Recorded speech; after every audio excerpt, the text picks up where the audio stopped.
of both victims and perpetrators.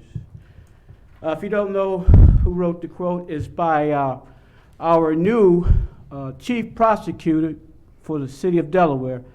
Hopefully I pronounced the name right, Natalia Harris. Now I'm here tonight to say thank you. I don't know who, was it a group effort or was it just one person who hired Ms. Harris? I believe it's a good move for the city of Delaware. And I'm saying this, and I'll be brief, because of all the racial rhetoric, of all the things that we have to go back to our regional places, but we all are Americans, and I want to give praise to the city of Delaware for stepping forward outside of the box and keeping Delaware, city of Delaware, moving ahead. We all need to move ahead. And unfortunately, we have some other government officials in this country just want to stay stagnant or constipated. We need to keep it moving. So again, I promise I wouldn't be long, but also I am concerned in the city about some of the disparities in sentencing, especially in the city courts, and also some of the disparities in law enforcement. So hopefully the city and the new prosecutor can all work together and get some remedies to some of these ills. But again, I can't overly state. I wish I could bring the whole community, but I didn't. I decided to come. I don't represent the whole community. I just represent 407 Western Dreamer Drive, Delaware, Ohio. And I'm excited about the effort the city of Delaware put forth in hiring Ms. Harris. Thank you. Thank you very much.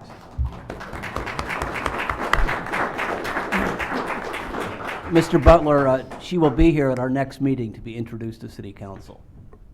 Ms. I Harris. bet you he's here too. Can you give him the message? Yes, absolutely. Oh, we left our keys. Oh, yeah, I got to go home. Is there anyone else in the audience for something that's not on tonight's agenda? Okay. We're going to committee reports. Let's do that quickly. I have nothing there. I have nothing. Nothing, thank you. Nothing. Nothing. Okay. We're having a presentation by Ched Stover. And this is an update on the 2020 census. We'll see if this works. And if you'll please give us your name and address for the record also. Okay, my name's Chad Stover. I'm with the United States Census Bureau.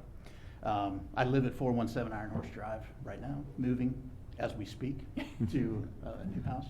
So I am a resident of Delaware. However, as it says up there, well, it doesn't say on that one, but I am with the Philadelphia region, and I have 7 counties in the state of Ohio, as well as the U.S. House of Representatives that I'm a liaison to. So I'm a partnership specialist with the Bureau. As a partnership specialist, I partner with mayors, city councils, county commissioners, presidents of organizations, and directors of organizations. We have an operations side that actually does the counting for the census. The census as a whole does over 130 surveys, which I'm sure you're familiar with. American Community Survey, American Housing Survey, American Business. However, the 2020 census is the only time that we have the opportunity to count 100% of the people in the United States. So that's the decennial census.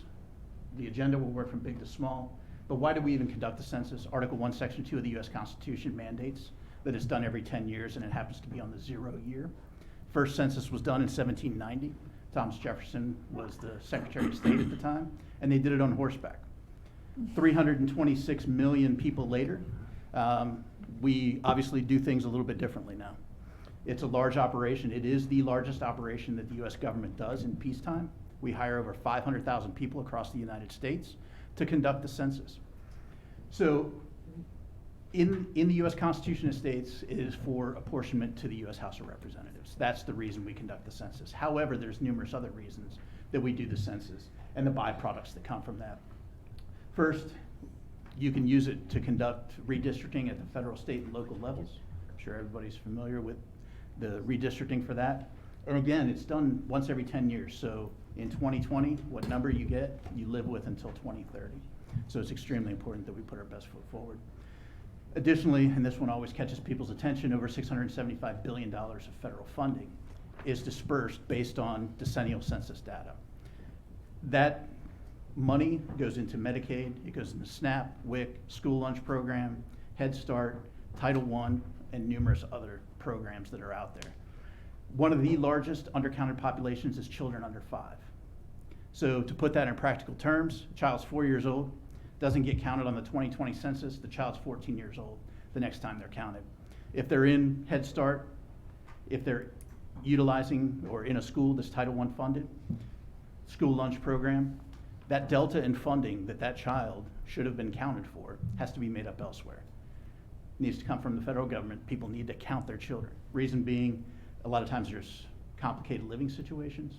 There's people living with aunts, uncles, grandmothers, grandfathers. They need to be counted. So just make sure we put them on the census. And then finally, businesses, governments use our data on a daily basis. Reason being, whether they are going to move to a location based on demographics, based on poverty level, based on income level, and based on population. So it's extremely important that everyone's counted. Our strategic overview, our goal is to count everyone once, only once, and in the right place. In the right place being here in the city of Delaware and the county of Delaware. If they live here on a consistent basis and they're here on the 1st of April of 2020, they need to be counted here. So in 2010, we did the census very well. However, we understand that things have changed a lot since 2010. Technology, the use of the internet, social media. So we're not abandoning the way to get the word out, which is traditionally TV, newspaper, and radio. We understand that people still use that. However, social media, we understand that a lot of people only get their information from social media and from online. So we're pushing forward and utilizing that. And if you decide to partner with the Census Bureau in moving ahead, we have drop-ins basically for Facebook, Twitter, Instagram, Pinterest, insert city, county, X here, and you give a positive census message that goes out to the community. Additionally, this is the first time that we are offering an internet self-response. So some of the other surveys that the Census Bureau does have caught up with technology. Obviously in 2010, it wasn't ready to roll out. 2020, all the security measures are in place, et cetera. So it is safe, it is necessary, and it's secure. So now you will receive a card or a mailing as your initial reminder. That is around March 12th of 2020. Once you receive that in the mail, it'll have a barcode as well as a number on it. You can go online, there will be instructions that are with that letter. Go online, input 10 questions, less than 10 minutes, input your information, just hit send, you're complete with the census at that point. There's no more long form. The long form went away in 2010. That is now the American Community Survey that's sent out to over 250,000 households across the United States per month. It fills in between census years for other data. So the internet self-response is not the only way to respond. You'll receive 2 reminders, and then the first week in April, which 1st of April of 2020 is Census Day. So we'd like to see communities put on a census event during that time. The first week in April, if you haven't filled it out, you'll receive the questionnaire in the mail. That questionnaire you can fill in and you can mail in, or you can call in. Our call center, they speak over 50 languages. 99.6% of the languages spoken in the United States, we can fill out a census form on the phone. Additionally, our forms come in 12 languages plus English. So in that, we also, Okay. that's right. We also, like I said, we hire over 500,000 people across the United States. Our field workers use electronic devices also. So if you have not responded with the questionnaire, then what everybody thinks of with the census, the enumerators going around to your house, knocking on the doors. Now they will no longer carry questionnaires, they have an electronic device. They fill it in, they hit send, and it's gone. So your personal information is no longer with them.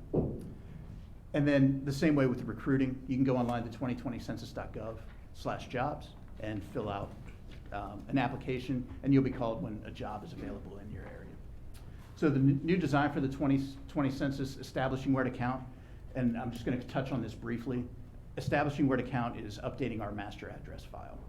In doing so, we do about 80% of it from a person sitting at a desk. However, this month, starting in about a week, you'll see people out and about doing address canvassing. That was our first hiring piece. People from the local community will be out with an electronic device. They will have a bag that says 2020 U.S. Census on it, and they will also carry credentials. They will have a lanyard around their neck with their credentials so you can verify. But I wanted to put that out because a lot of times the police get increased calls, increased people out and about, and Delaware, obviously, as fast as we are growing, there are a lot of areas that we have to fill in. They only go to houses that they cannot verify digitally.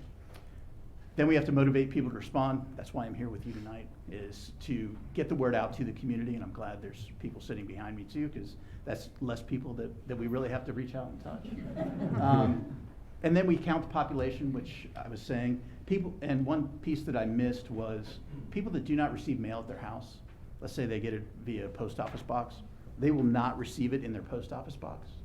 They will have it delivered to their house. So they will have all three options available. We don't send to a post office box because it's not associated with an address. It's associated with a person. So all these things that come out, they go to an address and not to a person. And then finally, the census results are released to the President of the United States not later than the 31st of December of 2020, and released back to the states for redistricting purposes and other means, other things that local communities use, not later than the 1st of April of 2021, so 1 year after Census Day. I really want to bring this one home with you because a lot of people, due to the internet piece, due to breaches in security, your information by Title 13 of the U.S. Code is confidential and private with the U.S. Census Bureau and will not be shared outside of the Bureau. We cannot share it with the CIA, FBI, ICE, the President of the United States, or local landlords. The reason I mentioned landlords, we have some high rental districts around here where people, we understand that there may be 2 people that are on the lease, however 5 to 7 people live there. All 5 to 7 people need to be counted because that's federal funding, that's predictors for you in building hospitals, schools, roads. So making sure that they understand that their information is not going to be shared with their landlord or anyone else. Additionally, that information is held private and confidential for a period of 72 years, basically the lifespan of a human being. So when it is released, it's only for genealogical purposes. So basically it's going to show where you lived 72 years ago. And then census workers like myself and anyone else that we hire, we are sworn to a lifetime of keeping that information private and confidential. If I were to share your information, if I took your information, 5 years in prison, $250,000 fine. So it is taken extremely serious.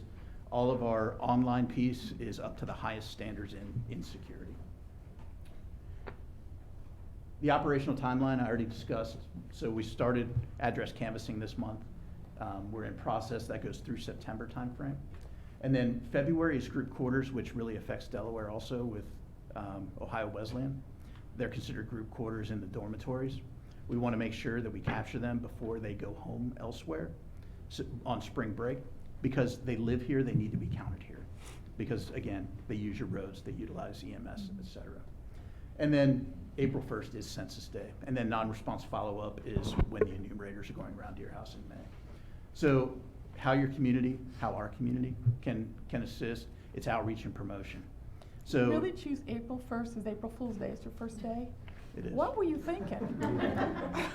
I will have to defer to the U.S. Department of Commerce on that. But, Sorry.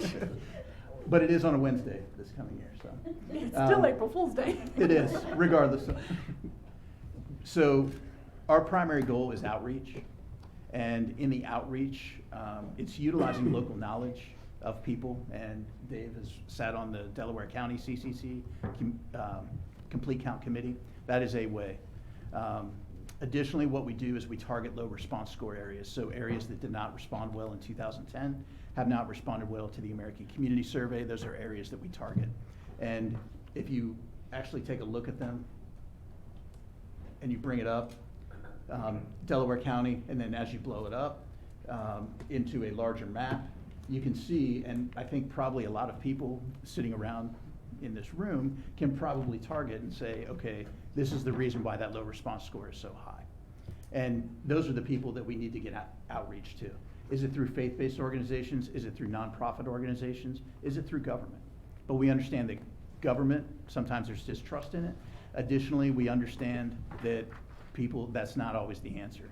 So a way to get to them is through their pastors and ministers, their imams, et cetera. And then, as you can see, the Delaware has done very well as far as the response rate, stayed flat at 80%. We're trying to get into the mid-80s for the 2020 census to make sure that people are counted. And anyone can access that on uscensus.gov, row, census.gov. So the Complete Count Committee, and this is just the last portion of my briefing. The Complete Count Committee is a group of people that are from the local area. They understand the local area. Delaware County has already formed one. It's well on its way. However, we also pitch to municipalities that it's a good idea to form one because the county is looking at county issues, whereas the city will look at city issues to get that low response score higher. So you can form a subcommittee off of that Delaware County Complete Count Committee. The education phase is ongoing. That's me sitting here with all of you tonight. And additionally, we train the Complete Count Committee as a whole. It's a 2.5-hour training. They become census ambassadors at that point. They know how to answer some of those tough questions, especially for your constituents that may come into you. Then we do the promotion phase. Example, the Delaware County Fair, putting information out, putting up a banner, things like that at the fair. And then we get into the motivation and action phase, which is special census events. So whether it's council standing out there talking about the census, maybe on a last Friday or a first Friday, I'm sorry, getting out there and talking about it and telling people that it is important for their communities. This is a sample for the Complete Count Committee, and I will send this to you all in digits. It's on page 11 at the bottom of it. And then what it does for the community, again, it takes local knowledge and the people that speak the language, that know the people, that can get out there and actually come up with a good strategic plan to get out and get people to respond. And our goal is to get people to do the internet self-response because obviously it costs us a lot less to do it. The census is a very expensive thing to do because we hire so many people to count 329 plus million people across the United States.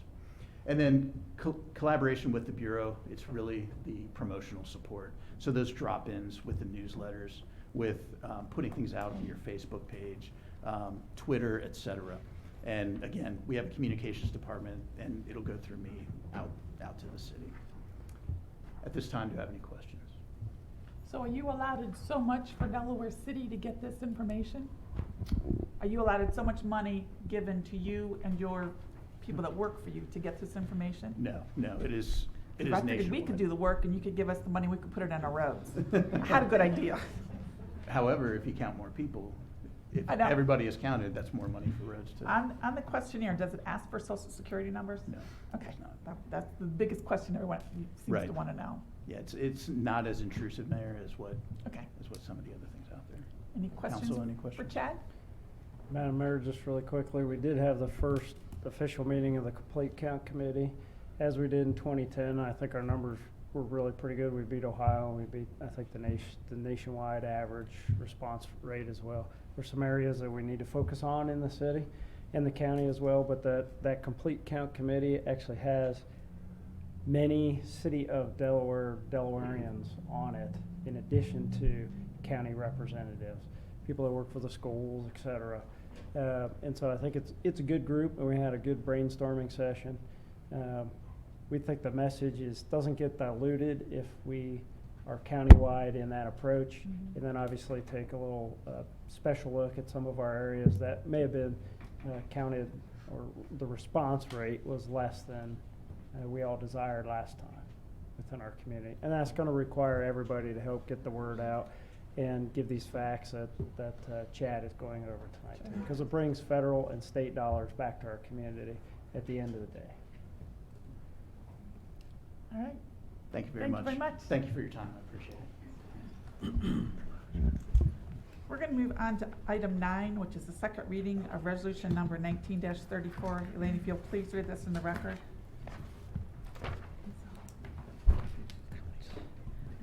Resolution number 19-34, a resolution accepting negotiated changes to the Fraternal Order of Police, Patrol, and Supervisors Agreement with the City of Delaware. Darren, you're taking this one? Sure. Madam Mayor, members of council, I have information today that the FOP is going to be voting on this on the 14th, which is Wednesday. All indications are that they will successfully pass it. However, if council would like to take this to a third reading, we can certainly go after them. I'd be happy to answer any questions about the terms of the agreement, but we've gone over those for 2 meetings now. So. Any questions? No, but based on our old guidelines, which we'll be discussing later today, we take issues of employee compensation to 3 readings. Yep. Okay. Yeah, I have no problem with that. Well, it makes more sense for them to vote before we do anyways. And although their contract has expired, their contract is weird. Their wages don't take effect till January anyway, so we're not even in a retro situation, so there's literally no harm in waiting. Okay. Okay. Item 10 is consideration of resolution number 19-35. Resolution number 19-35, a resolution adopting policy concerning the establishment of honorary street names. I believe Matt or Darren, is this, or Kyle? Yep. Sorry. Yeah. Kyle, I'm going to put you on the hot seat. Sure, Okay. sure.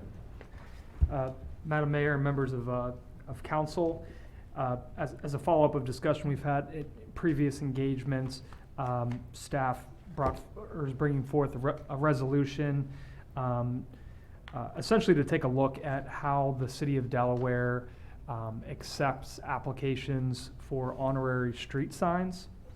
Currently, there is no internal policy, so staff has created before you a policy for when applicants would like to propose a honorary street, what that would look like. Essentially, the guidelines that we came up with were for the applicant to propose to city council reasoning behind the individual, and specifically they're looking for honoring individuals that have local ties to the community, whose body of lifetime achievement has received local, state, or national notoriety for individual contribution to cultural arts, music, education, government leadership, athletics, or science. These individual honorees will be considered 10 years or more posthumously. And the reason behind that, we want to ensure that the community is not applying for an individual based on an emotional response, and from our research with other communities, to allow some time where history often will bring the truth to the surface to make sure that the individual was in fact honorable and should be honored within the community.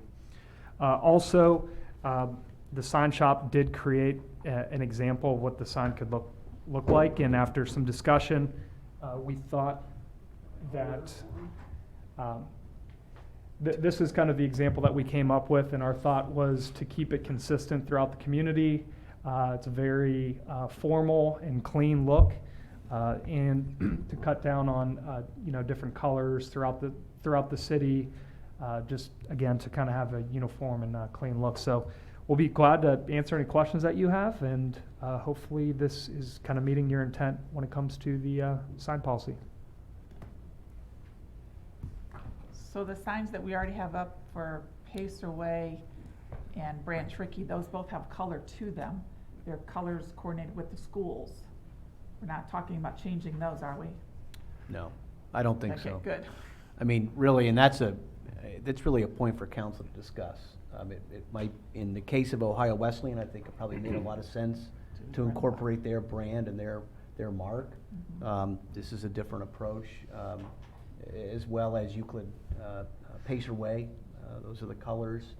I think there was probably an effort to make it a little more uniform. We don't get a lot of these requests, and I think we need to consider them carefully, but we did think it made sense to at least establish parameters that council can consider when this comes before you. So any modification to what's being recommended, this was reviewed by the Public Works Committee last week, would be entertained.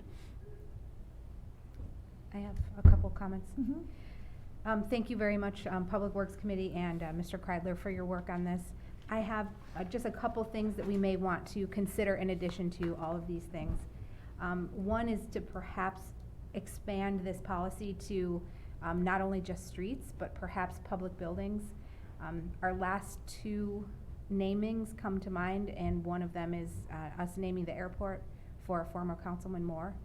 And the last time that I remember us doing this also was DeGenova Way, a street. So perhaps expanding it to city facilities and buildings and not just streets, and applying the policy there. The second thing is regarding the 10 years. So the last two times that we've done this was nowhere near 10 years. My concern with waiting 10 years is that a lot of the individuals who would perhaps have that legacy information about the significance of the person could have already gone on to other things. And so I question, should we lower that 10-year limit? Because in 10 years from now, would anyone have known what Joe DeGenova did for the cities or for veterans? Or 10 years later, would anyone have remembered what Mr. Moore did for the airport? And so, to me, while the people who were actively involved in that are still here, that gives us the possibility of letting the community know what that person's legacy was to the community. But 10 years later, when we're gone, I'm worried that some of that legacy may be missing for people who have only local significance. Of course, no one's going to forget about Rutherford B. Hayes, but 10 years later, people may have forgotten about what Councilman DeGenova did. So I would suggest lowering that, but I don't know what the. Yeah, we discussed that somewhat at Public Works, and in the case of DeGenova Way, we actually named the street that. It's not an honorary street. It's the actual name. We changed the name of the street Yeah. itself, which is a whole different animal. Okay. Yeah. And the same thing with the airport, we added that to it. Yeah, and it is Jim Moore Field. It's Field. still the Delaware Municipal Airport, Jim Jim Moore Moore Field. Field. Yeah. But same Same idea. that we wanted to honor someone. Yeah, and one of the other things that we pointed out in that meeting was also, and these are just guidelines, they're not, they're not an ordinance or anything so we can always make an exception, but the thought was, again, that it was, the passage of time allows things to become more clear. So, for the most part, that's why we thought that 10-year limit was viable. But there can always be exceptions, based on circumstance. One thing that, just to throw out a possible middle ground to address some of your concerns, Councilwoman Keller, even if you had the 10-year thing, but something happened with this council, recognizing that y'all might not be here in 10 years, you could still pass a resolution in support of that to sort of memorialize the accomplishment or the achievement, which would then be on the record, and the new folks would have that potentially to act on that later, so they would remember all the things they did. So that is something we could legislatively kind of try to push forward if the 10 years is still kept in the plan. I just think 10 years is a long I time. do That's too. over 2 terms of council Yeah. members. I agree. I was thinking 1 term, 4 years. Not that really has anything to do with anything, but. I don't know that I think we need any term in there. And you could list. I don't think we need anything. Yeah, I mean, Rutherford B. Hayes, that was many moons ago. Same thing, Sarah Moore's come forward, and they've been there 100 and some years. Wesleyan was there several years. I mean, I just don't think that we need any year in there. It So has just- to be a whole consensus that we do something, so if it's a knee-jerk reaction because someone just passed or whatever reason, then the rest of us could be in check with the others. Kyle, what do you think? Well, if we're adopting this tonight, we need to send it back to committee or revise it. But what's your opinion? On the waiting period? Yeah, does it need to be 10 years, 1 year, no year? I don't think there necessarily needs to be a set time frame. I mean, setting the time frame assumes that we can't make a logical decision because we're too emotional, which I think is not giving us enough credit, honestly. I mean, I guess just the other reason is things come up in somebody's past that the public was not aware of, and they're no longer honor worthy. I think that was the other thought to that, is sometimes people's past come up, their skeletons come up to the surface, and, you know, retroactively you wish you wouldn't have put them up there. But in that case, you know, if that does come up, then maybe that's another vote to council to do away with that sign in that example. Chris, what's your thoughts? I don't think there needs to be any sort of waiting period at all. Well, if you just deleted that sentence, individual honorees will only be considered. I mean, that's one way of doing it. You can have us make the modification and bring it back to you at the next meeting if you'd like. Sounds like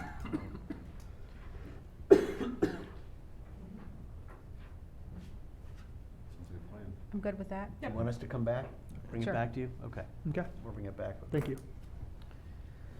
All But right. we would recommend, Mayor, the next item, which is to adopt the honorary street designation, still move forward. Right. Anyway, because that really preceded this discussion about having a policy. And that's beyond 10 years anyway.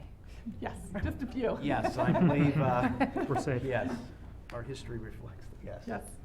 Okay, so we'll table that to the next meeting, we'll get that change put in there.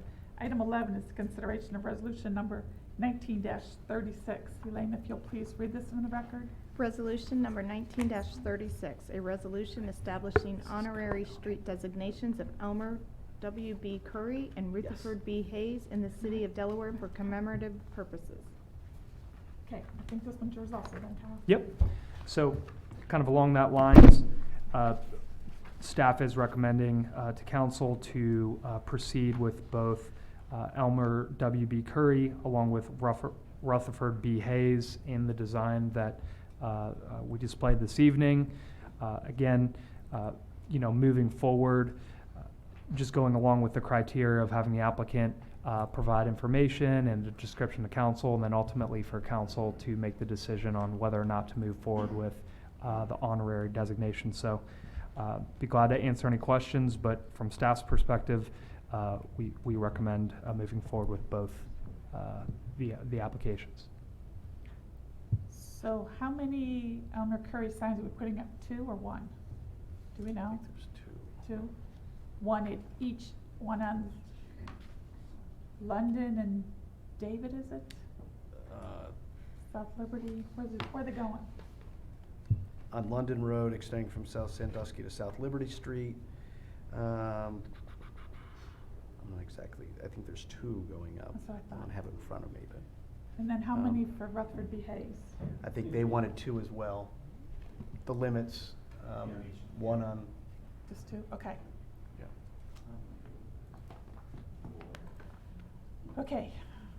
Any questions on those 2?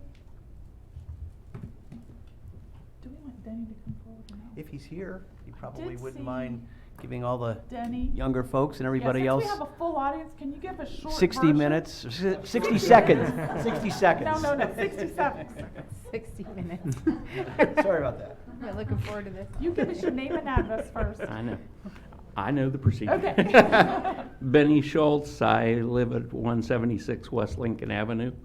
Elmer Curry, let me first say that this is a great thing. I appreciate your consideration for this. Elmer Curry deserves this, as does the city of Delaware, because that's the important part of this, is that he was part of Delaware. Delaware is primarily the reason why he did what he did, and that's something we have to be proud of. So, as far as the history of it, oh my gosh,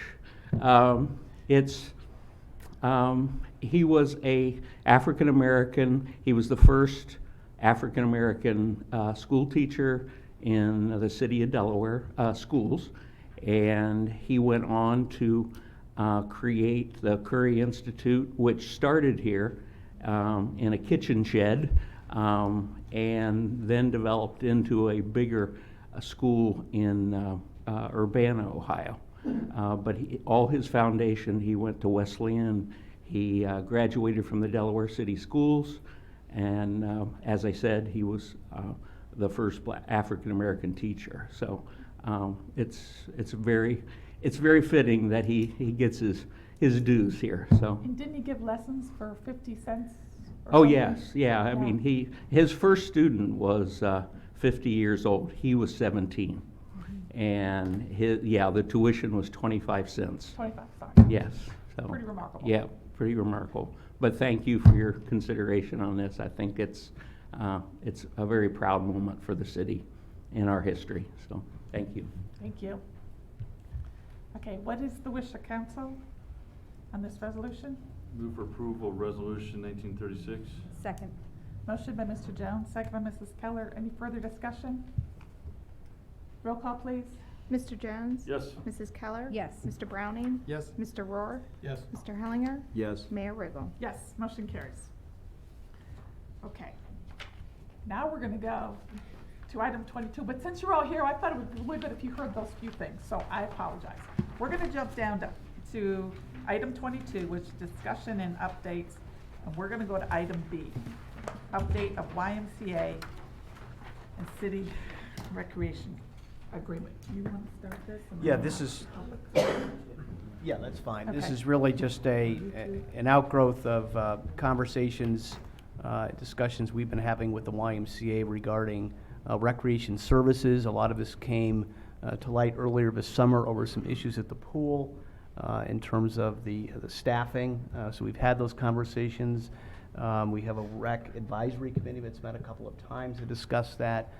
This is front and center with the Y. I think a number of parents are here tonight in regards to aquatics, competitive aquatics in the city of Delaware, and the need for pool space and some of the issues associated with that.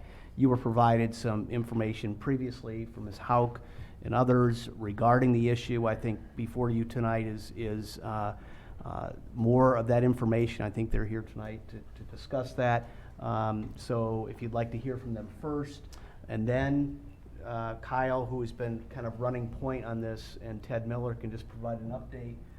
And I know also there's representatives from the Y if you'd like to hear from them. But this is a conversation, obviously, that's front and center, in terms of the Okay. issues.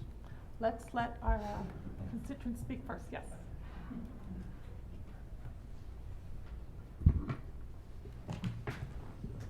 Okay. Again, Lori Hauk, 222 Nitrate Street here in Delaware. Council members and city leaders, thank you for the opportunity to speak with you this evening. I come before you as a member of the Force Aquatics Executive Board. Force Aquatics is a USA swim team headquartered in Delaware and created to serve the families living in this community. This team was not created as competition to the YMCA Riptide team. It was in fact created due to the failure of the Delaware YMCA to appropriately offer services for the competitive swim community. For those not familiar with USA Swimming, it is the national governing body for the sport of swimming in the United States. USA Swimming represents age group swimmers up to and including our United States Olympic team. As you know, in 2008, Delaware citizens approved a measure to increase the tax rate to increase it to 1.55% in order to build the Delaware Community Center. Thereafter, the city and the YMCA entered into a contract in 2012 for parks and recreational services. And yet, 7 years after the initiation of that relationship, we are at a point where there is a need for a 60-day improvement plan due to ongoing failures of the YMCA management. Of particular concern for our group is the lack of access to the Delaware Community Center pool. The YMCA has stated that it is unable to commit to allowing access to lanes at the very facility that was built by the citizens that we serve. As a result, we continue to ask why the city's partner cannot rent to Force Aquatics, considering they have previously rented to Olentangy High School, Buckeye Valley High School, and even Darts, all of which are swim teams that have age group competitive swimmers. As a representative for Force Aquatics, I made an official request to rent pool space on July 5th, 2019. I followed the guidelines set forth by the YMCA regarding pool rental and was considerate to not request lanes during what we knew to be premium riptide practice times. The YMCA website clearly states, quote, within 3 business days of the paper or online rental request being submitted, YMCA rental staff will contact you regarding the approval of your rental, end quote. I was contacted on July 8th by Seth Bowers indicating they were reviewing the request. On July 30th, which is 25 days after the request was made, and which is certainly outside of the aforementioned 3 business days, my request was denied due to not being, quote, customary for the YMCA to rent facilities or space to outside entities that operate programs that are being offered by the YMCA. Additionally, we do not rent space to those who seek to conduct a personal business out of the Y, end quote. I will again refer you back to the teams of Olentangy High School, Buckeye Valley High School, and Darts swim teams and ask that you consider the karate businesses that have offered classes at the YMCA. In addition, there are differences between a private organization paying to build a facility versus a facility paid for through local citizens' taxes. YMCA CEO Tony Collins admitted on Tuesday, July 30th, that he had in fact advised his staff not to respond to my request until he gave his permission. This took place just days after Collins spoke to City Council and advised that they were working to improve communication and services.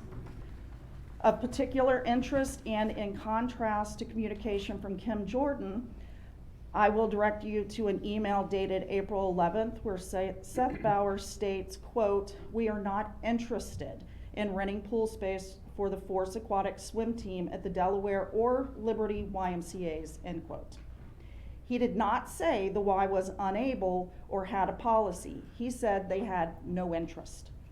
So which is it? The YMCA has a policy, and if so, they obviously have not followed it based on prior rentals, or do they have no interest? These are 2 very different and contracting stances. Regardless, Force Aquatics worked for months to find pool space for our families and have secured space in Lewis Center and Westerville.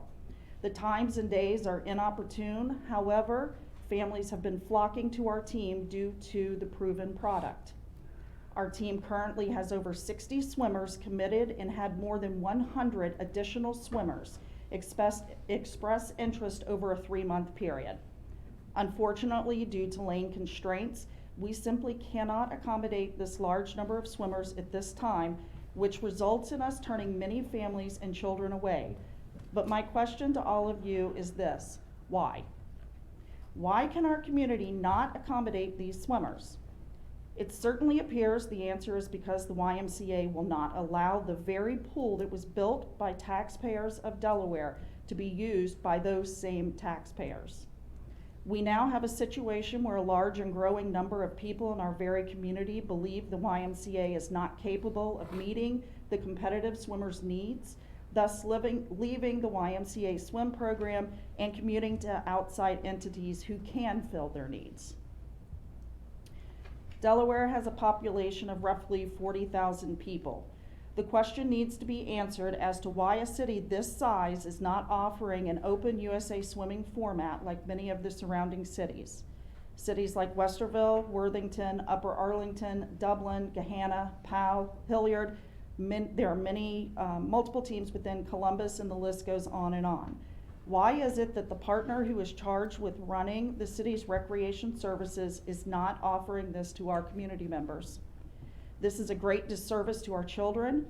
The YMCA has been allowed to define competitive swimming for this community in a way that limits growth, potential, and future possibilities, including college scholarships for our kids. Force Aquatics has the ability to serve those needs, but is being denied the opportunity due to what we believe is retaliation.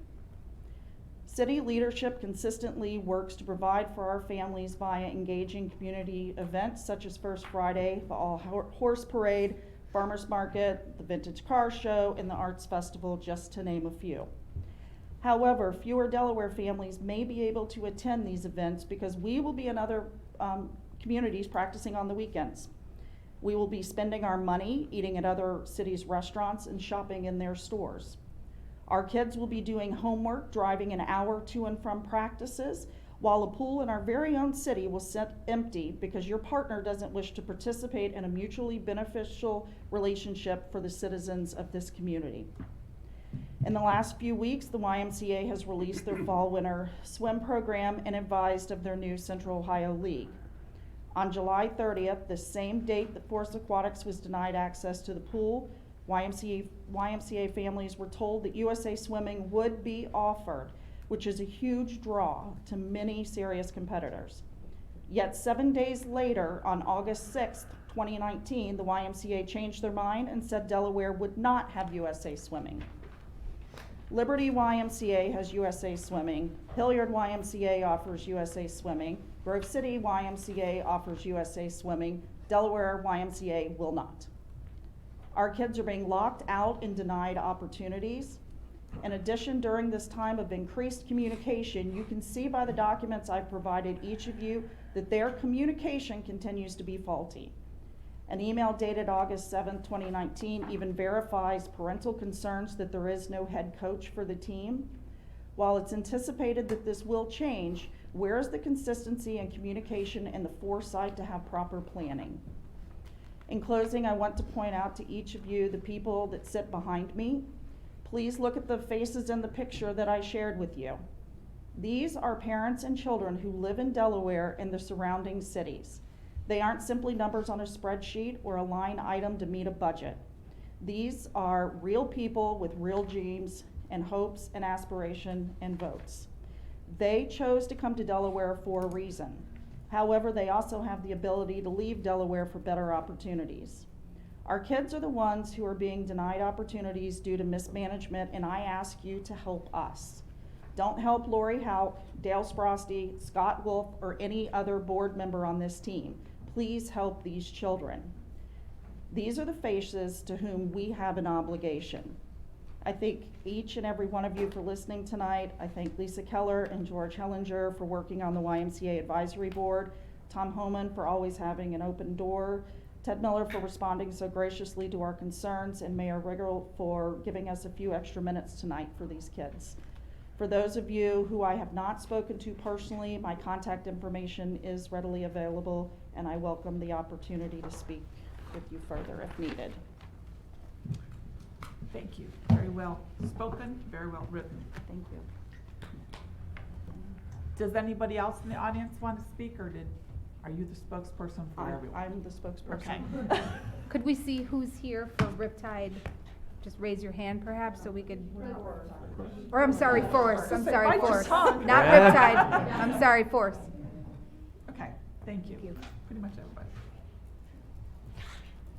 All right. Do you two want to speak? Do you want to hear from Kyle and Ted first? I have some things prepared. You want to, okay? Ted, if having Ted maybe here would, or there would work too. So that if I want to ask some questions in the middle of me saying some things. Kyle So- also. You've been attending the meetings? Yes. Yep. So we've been at this for quite a long time. We're pretty deep into our partnership with the YMCA. We've been meeting on a pretty regular basis since the winter. We did just create a 60-day plan. I'm personally disappointed and don't feel like the 60-day plan, I'm not very confident that we're going to get the change that we need fast enough. So I'm going to just go down a couple lists of my major concerns that I feel need to be addressed immediately, and then we can talk about where we go from there. In the winter, we asked for a pricing model, or how the YMCA was basing their prices for our members, because the rates had gone up significantly since the YMCA and the city first entered into this agreement. And I was hearing from quite a few community members that the pricing was either too high that they couldn't manage it, they didn't quite qualify for the help that the YMCA provided, and so they also mentioned that they weren't getting the 10% discount that the Y supposedly offered. So we asked the Y, and this is sort of indicative of the issue, is we as city leaders have 100% of the accountability when a citizen comes to us with an issue like, why am I paying so much? And so then we have the we have the ability and the onus to find the answer and then respond. That attempt to find an answer took from January until our last meeting, which was, Yeah, just last week, so. I was not able to answer that question. We finally got the answer to the question. They said that they finally figured out the answer to the question. At first, we were told that it was a pricing study. When we requested to see the pricing study, we found out that the City of Delaware was not included in the pricing study. Therefore, more citizen on hold, I'll get back to you. I'm still trying to answer this question. The answer to the question shocked me, and I think that it should shock all the citizens. The answer to the question is that the YMCA takes the average income of the City of Delaware.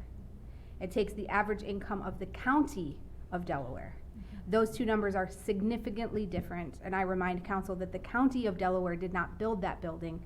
The City of Delaware and the City of Delaware taxpayers built that building. They average those two averages together. They multiply it by a factor of what percentage they consider people should be able to pay.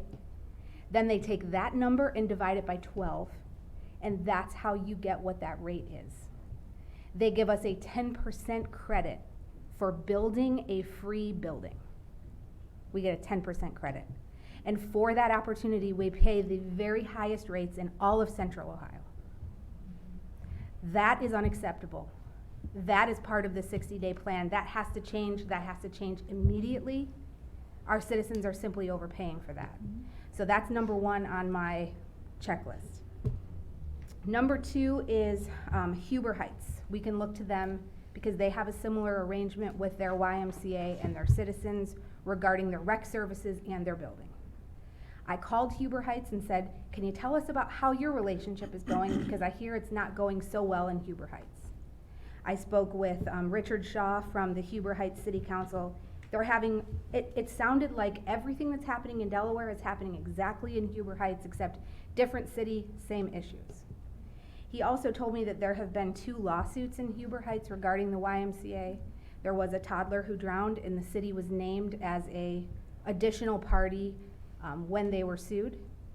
And there was also a female minor that got severe lacerations at the pool managed by the Y in Huber Heights. So Huber Heights is currently discussing pulling back on their relationship for the same reasons that we're considering it in Delaware. We have 100% of the accountability, no ability to act or change anything that's happening with the Y. And we've been in meetings, we still don't have the ability because they still won't do some of the things we're asking them to do. That brings me to the third issue of the force. We have asked, we have pleaded, we're here in this situation today because the YMCA failed to take care of this group and these kids when they were at the Delaware YMCA. There was a failure in leadership there. There was a failure in how a very difficult situation was handled. I think that the YMCA should admit at least that that difficult situation was absolutely mishandled. And that's why we're in this situation. And I want the Y to fix this problem and fix the problem for these kids so that they have somewhere to swim come November. This is the community center that this city built. This is our building. This is not the YMCA's building. Recreation Services is the City of Delaware's, not the YMCA's. And I don't know how we've crisscrossed responsibility, but it needs to change. And more needs to happen than a 60-day plan. It's not adequate. That's my opinion. We also had some safety issues at the pool this summer. We had chlorine levels at 0, which poses a serious public health risk. We had a pool gate left open overnight. We got lucky that we didn't end up in a Huber Heights situation with someone drowning in our pool. We had lifeguards complaints that they were on cell phones with their backs facing the pool, vaping and not paying attention. If this was a nanny babysitting your child and they left the front door of your house open overnight, would you invite that nanny back? I think this is a serious, serious issue. Unfortunately, we are very in deep in terms of unraveling things. I think that in order to actually make significant improvements in the situation, We need to take back our recreation services. We need to take back control of the pool. I don't think that we should have another summer of dealing with these issues at the pool. After that, I think that that will allow us to focus our efforts of this 60-day plan on just the community center. I think that the YMCA is doing what they're doing with outreach and taking care of our citizens, and they're doing lots of wonderful things. Let's focus on that, let them do what they're good at there, and let's take this recreation services back for the city so that we can provide a level of service to our citizens that they deserve. I also think we need to figure out the swim situation so that the kids in our community aren't leaving to go somewhere else for swimming. That's my perspective as sitting on the advisory board. It's taken me many, many months to come to the conclusion. I don't say any of these things lightly or without a lot of thought, that I am at the end of my rope with not being able to have answers to citizens. I have nothing else to offer except to publicly say, this is my stopping point. Yes, George? Everybody knows my position I on know. why. I mean, Lisa brought all these points up, and yes, recreation services being a separate entity, and we've all had discussions about how this unravels and the time frame involved for the city to get put resources in place, and probably even before we even go there, you know, determining what catalog of products and services the city recreation should be providing, you know, by getting a good survey out to our citizens and find out what that is, so that we just don't go and replicate what the Y attempted to replicate that we did in the past. So, yeah, I think there's going to be a reset there. Definitely the J-Flow pool has to come back under city ownership and total management of. I mean, we've always owned it, but total management of it.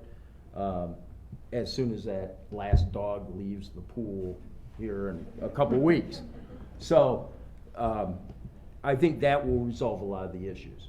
I understand in my discussions with Mr. Holman there, it's probably not realistic for the city to go ahead and put up a full city recreation services offerings internally next year, but I would not support that existing rec services agreement going forward into next year, except for as a transition and only with maybe major sports, because again, until we get a survey out there, we don't know what our citizens want for certain. We know what we've offered in the past, but I think we need to, so, you know, if you kind of concentrate on the main sports, whatever those are, you know, you have pretty much think round ball sports, you have soccer, baseball, softball, you know, those type of things. And then worry about, take next year to really reformulate, get things going, and give our customers what they want.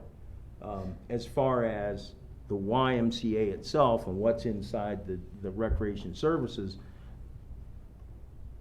or within their building, within the confines over there, you know, we need to look at our lease agreement with the Y and determine how that can be done. I mean, at this point, unfortunately, because of what our lease, we can't mandate that they have to give anybody any resources because they lease the building. You know, with the exception of some of those common areas, which are Delaware community center areas, which do not include the pool to the best of my knowledge. You know, the Y is fully within their legal right to say, you know, no, we're not going to do it. And obviously, we need to address that. But I think that's definitely a longer term. I think there's, you know, people like Darren involved in those things. And once Darren gets involved, nothing goes fast. Thanks, I think. No offense there, Darren. But yeah, so I just think, you know, obviously there's issues. We've had ongoing issues, and I don't see how we can salvage much of our relationship without a major reset. That's all I got. I also want to add one thing, that there are a lot of employees that are working at the YMCA doing amazing, wonderful work with people every day, and this is not what we're talking about. What we're talking about is the overall systemic system that we're dealing with and the management-related issues. This has nothing to do with the Silver Sneakers program or any of those things. There are employees, Roger Hannafin, Rob Morris, doing incredible work with kids every day, and this is not a indictment of any of the amazing work that they are doing, but just the systemic issues that we're having at a much higher level with management. And so I want to make that clear so that no one misunderstands that this is not about those hardworking people at all. Okay. Ted, would you like to respond? No, I think one of the points that was very good is that we just can't jump into recreation services without, I mean, we want to provide something great for the citizens, and for us to jump into it right away without doing our research and finding out what the community wants is going to be probably not a wise move. Doing that research and doing that survey will help us to, would help us to, you know, provide a better product.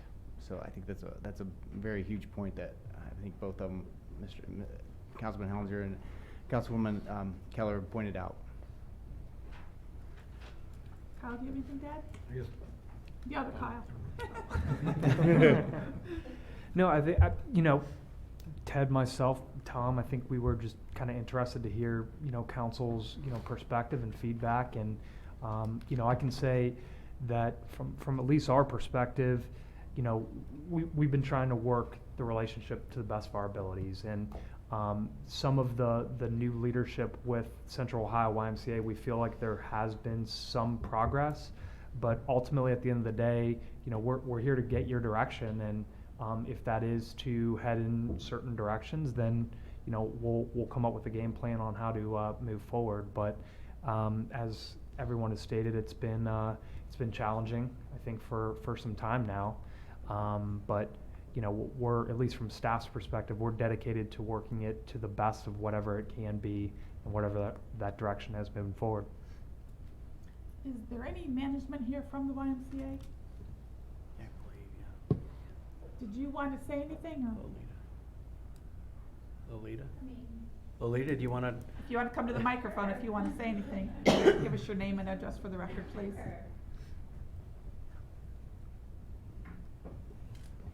Well, my name is Lolita Haverlock, and I do work for the YMCA Central Ohio. I live at 6844 Spruce Pine Drive, that's Columbus, 43235. And I work with Tony, who's the new CEO, as well as Elizabeth, who's actually the executive director right behind me there. And I mean, really, I guess what our role is here today, at least what I'm feeling here as being present, is to listen to all the concerns, take it back to Tony. We have put into, like Kyle said, myself, I am about 60 days into the role, and our new CEO, Tony, is about 60 days into the role. So we are both new to the, you know, whole piece of all of this. But our goal, I guess, is to, I don't want to say mend the relationship, but it really is to mend the relationship and see how we can move forward. So when we talk about the 60-day plan, I think our goal was, at least we felt when we talked to Tom, we talked to Kyle, when we talked to Ted, and when Jackie was here, there was these two buckets of, we got, you know, 60 days, we're talking like the beginning of, you know, in June and in July there. So we're thinking, okay, we kind of have this crisis mode of how do we, you know, manage this Mingo, all the issues, all the challenges that were happening, and let's put together a nice communication plan to really work together to see how we can, I don't want to say fix it, but really just manage it through the season, because there's not some long-term strategies we could do to fix something immediately like that. We're doing, you know, we put strategies into place to be able to address some of the challenges that we talked about. But long-term strategies were something that aren't really, I guess, part of this, what we would call the 60-day plan. That's kind of why we call it a 60-day plan, I guess. We're really trying to address these immediate issues, and then how can we move forward. And then in that second bucket, that's what we're hoping is really towards the end of the summer here, when we kind of wrap up Mingo, is that's where on a weekly basis, Tony, the CEO, myself, and our COO, along with Kyle and Ted, and whoever's needed it, you know, depending on if it's a facility issue, you know, we might have Stacy and our facility VPs on the call, Neil. And really what we want to do from that point forward is to really sit down and assess exactly what Lisa was saying, is what does it look like? What do we need to do to better, be better collaborators, be better partners? What does it look like moving forward? And I think that is our goal, to be able to work with the city to see how it's moved forward. I mean, this agreement, if we're talking about the agreement, has been put into place for 10 years or so, right? You changed as a city, the community's changed, our organizations changed, how we function's changed, demands, needs, all kinds of things have changed all across the board. And maybe our agreement isn't working as well as it used to together. I hope that, like I said, our goal is to be able to visit that and say, what is gonna work? What does this look like? So I guess from an agreement standpoint, that's our hopes, is to be able to come together. And I think Tom and Tony have been talking regularly about what that could look like and coming together after this, I guess if I want to call it crisis mode of the summer, to get through that piece. And then we revisit that agreement and see what it looks like, because I think we're all in agreement that it needs to be better from the perspective of we're all working the same goal of, are we serving the community, and how are we best serving the community, whether it's related to programs, services, membership, just community in general. Unfortunately, I never heard you say one word about the 100 people sitting behind you that have come to us week after week after week. So thank you very much. I can address the fourth No, you didn't. It's okay. Thank you. Oh, I apologize then. I asked you if you had anything to say after hearing all these concerns. You have 100 people sitting back there. You never said one word about what they're asking for or why they've been denied every time they've asked. So I'm done. Thank you. I can absolutely address those. Thank you. I thought No. the topic on the docket was the agreement is what I was addressing. It is the YMCA together. Thank you very much. Okay. Thank you. I can say that, to your point, Mayor Riggle, that one of the objectives is to review that policy with the Y, this outside users, and hopefully we can address that, but that's. But we sat in a meeting where the CEO of the Central Ohio Y said that the answer was no. Right, but what he said was, it was no, he said a soft no, if you recall that. It was not a hard no. The soft no was, they are going to sit down with us and review the policy with respect to the outside users, particularly when it comes to aquatics. That's what we're trying to resolve. So can we set a firm date for that in the Yeah. 60-day plan? Not just it's part of the 60-day plan and we have 60 days. Like, can we make it part of our 14-day plan? That we need an answer because these kids need to know where they're gonna swim. And that shouldn't take 60 days. Yes, we can find out what makes sense. I would say hopefully we could get an answer back in 2 weeks. I mean, I guess we're all frustrated. We're all very frustrated over this issue, and I understand it. And I get where we are in terms of a community, in terms of assessing this relationship with the Y that we established. I understand that. And we are committed to trying to address, obviously, the higher level issues that you raised, as well as this particular issue. My understanding is that they did receive a formal notification regarding the non-access to the pool, and that's what one of the issues that we took up was, we want you to revisit that policy. We don't think it's fair. We think that a YMCA team can coexist with another team, and that happens. And so, that'll rise to the top of our list, and it Tom, what I wish was happening, and it's through no fault of yours, but in a partnership, both sides get together and make the decision together. What's happening now is we're like a parent-child relationship. We're the child begging the parent to please change their mind, please reconsider this. The decision isn't being made by two equals in the same room at the same time. They're making the decision and informing us of it. And then we have to go back and say, that's not satisfying the people that we represent. Will you please, will you please, will you please? If we are going to continue with a partnership, it needs to be a partnership, not the YMCA is telling us how things are gonna run in our own city, in our own taxpayer-funded facilities. We Why are just, they allowing Olentangy, Buckeye Valley, and Darts, and not this group? Why are they being singled out is what I don't understand. If they're all equals, why is that?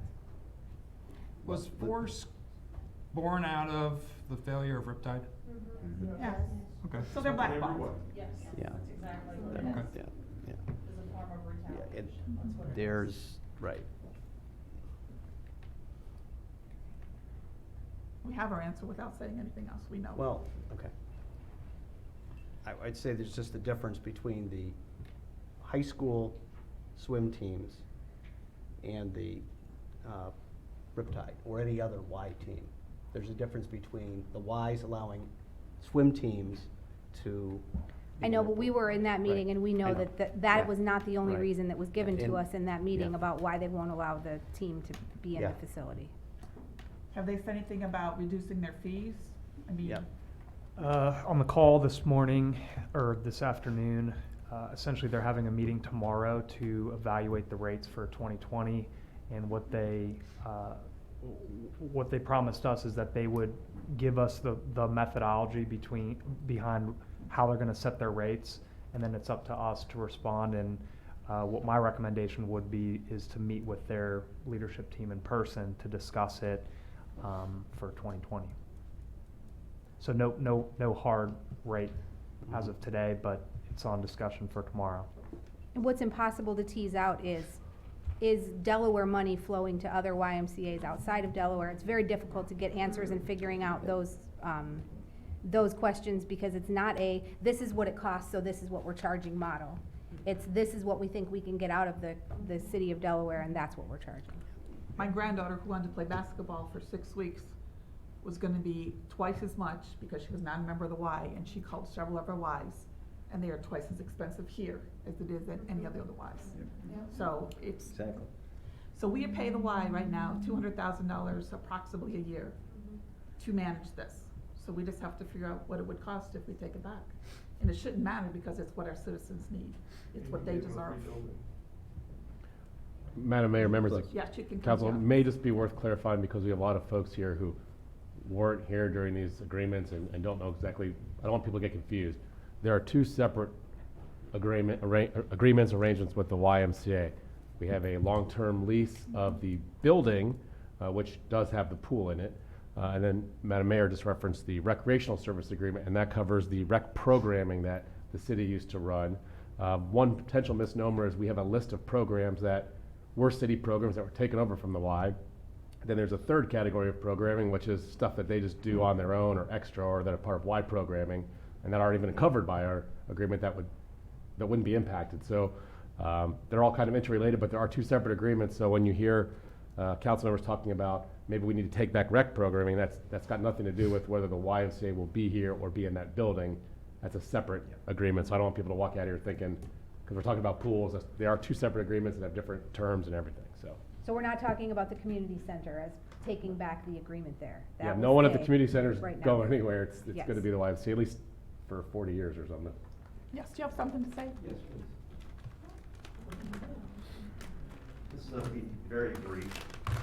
My name's Scott Wolf, 340 North Franklin Street. I just want to address a couple points. Mr. Holman, you just said that the high school swim teams and ours aren't the same thing. It's completely not true. We were told by the Y they won't rent to competing programs. High school programs are competing with Riptide. They have to make the choice. I'm either going to swim high school or I'm going to swim for the Y, but you can't do both. So every kid that chooses to swim high school is choosing not to swim for Riptide. They are in competition. Another point is we're not in competition, that they're not offering USA Swimming, and we are. They've actually are scaling it back to make it more of a rec program. They're leaving the league they were in, which was Southeast Ohio, West Virginia, and now they're only competing with Central Ohio. Okay, so if the YMCA of Powell or Liberty is offering USA Swimming and ours isn't, we're simply fulfilling a need that they're not. And I guess the last thing, Mr. Browning, to address your question, whether we were formed out of their failures. We saw the program imploding in December. And to us, the final very clear sign was when we were informed that our parents committee for Riptide was being disbanded, and we handed our almost $30,000 back to the Y because they disbanded our parents program, or the booster club basically. The exact same thing happened at the Mount Vernon Y a couple years before, and then they terminated their swim program. So when they did that, we knew. They wouldn't admit to us, but we knew. So we formed our team. It was only about a month later that they announced they weren't going to have a summer swim team. So it's a good thing we did, because none of these kids would have had a place to go. So I think it's important that we formed because we saw them falling apart, and we were right. And again, like I said, we are no different than any of the high school swim teams. They are competing as well. So thank you. Thank you very much. Okay, then we'll look forward to a report back from you. Well, I guess it would be helpful to know really what, two issues. One is the 60-day plan and what we're doing to work that, but also this bigger question of recreation services. Do you want us to explore the city taking back and establishing its own recreation program? Because that's not a, it's something that's going to require some time to research, to provide you the numbers, what it's going to look like. I think surveying the community makes sense. It's been a number of years since we were in the recreation business. And My I guess- recommendation would be, the pool is an immediate safety issue. We have to do what we need to do to take that back over next summer. The recreation, the other piece of it, I don't think is so, there's no immediate safety issue there. I think that we can take a little bit more time with that piece of it, but I think the pool this summer, that needs to be the end of the YMCA managing JFLO. Absolutely. That's just my recommendation, based on the number of complaints we received and the serious safety issues that happened this summer. I think that we're opening ourselves up to huge liability of what if at this point that gate is left open again, or an entire community of kids gets sick because there's no chlorine in the water. What's the liability of the city versus, I understand it's kind of a pain to have to take that back, but our job is to first make sure that the city is in a safe position. Chris, your opinion on that? I agree with everything that Lisa and George have said. I think the big picture with the recreation service as a whole, it's a little bit of a bigger monster, but when you look at, I think the pool situation is definitely the top need, and with that, with pool, this group, this has to be addressed. This has to be addressed. I'll never fathom at any level how citizens of Delaware who paid for this facility are not allowed to use the facility. It's unacceptable. There's nothing that the YMCA can say to me to ever change my mind about that. It's unacceptable. And in my opinion, I agree. I think it's 100% retaliation. And that says a lot about your partner. Yeah, I think we need to fix this. And, ideally, I'd like to keep the Y as a partner, but I think Lisa's point of there's got to be some accountability and a true partnership. Okay. As far as the Florence pool goes, I think we have to address that immediately, and I agree with council on that. As this issue, they have a pool, they rent the pool to people, they have money, they want to rent the pool, rent them the pool. I guess I don't. But you heard what George says, we can't make them, Right, but, or can we? but the lady from the Y is there, why don't you rent them the pool? Okay, so you've got your marching orders? Yes, we will. I told you what I thought last week. What so. are the terms of the lease, I guess? The lease gives them the ability to run the YMCA as a branch, and they have What's the term of it? Term is, I think, 40 years. I want to think it's Yeah, it's a 40 long years is in term. my head. I mean, I guess, I don't want to bore everybody, but there was a lot of history that went back to that center. The city was not able to operate and fund its own community center at all. And I guess if you wanted to rewind time and think that it could, that was tried a number of times. So this partnership was about the ability to bring not just indoor water to the city, but all the other things they offer. And as you were indicating earlier, they offer a lot. There's 10,000 members over there. It's the third busiest branch in their system. There are a lot of people who appreciate and rely on and like that facility. and like it as a branch. And I think what we've got to figure out is when we bump up against these issues where the institutional policies bump up against the unique partnership, because it's unique. That branch is very unique in that we built and paid for it. There's few others that are like it. And that's what we're trying to sort through and address so a situation like this doesn't happen. This is not the first time that we've had aquatic issues at that Y. You can recall there's 3 or 4 other occasions where we've had disruptions in the program. Coaches leaving, coaches being asked to leave, that type of thing. And that's a challenge, is trying to get the aquatics piece right. And I'm committed to working with my staff and the Y staff to try to address that. You know, real quick, adding on to what Lisa said is, before these folks leave, I would like to have a timeline.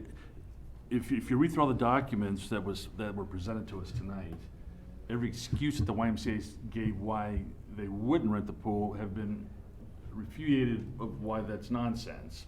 And you should be able to call Tony tomorrow and say, what is the reason why you won't rent these people a pool? And it shouldn't take 60 days, it shouldn't take we should have an answer by 4:30 business tomorrow. So I don't know whether we tell, we'll have an answer to you in a week. I think that's too long, but it shouldn't be something that there has to be a reason. And we need to know that reason. These people deserve to know that reason. Well, I'd say by your next council meeting, we can give That's that. too long. If That's not, 2 weeks. well, then we can That's give 2 you, weeks. I don't know if I'm gonna be, the answer, they received their answer, is their policies, that's what's gotta change. But the policies, Yeah. none of them make sense. Yeah. Well, that's what we'll follow up on it. We'll get you the answer by the end of the week. Thank you. An answer and hopefully and a I don't potential know- solution. We need to ask the why. How do we get to yes? What's Tom, the? this isn't a reflection on you. I It's know. not at Don't all. No, take I get it, personally. I understand it, but I also understand that I wanna get to yes as well. And I know that's important, and we gotta figure out a way to do that in a way that that we're able to maintain the branch and still address the issues here that you've heard tonight. Okay, I have one more hand that needs to go up. You come forward. Sorry.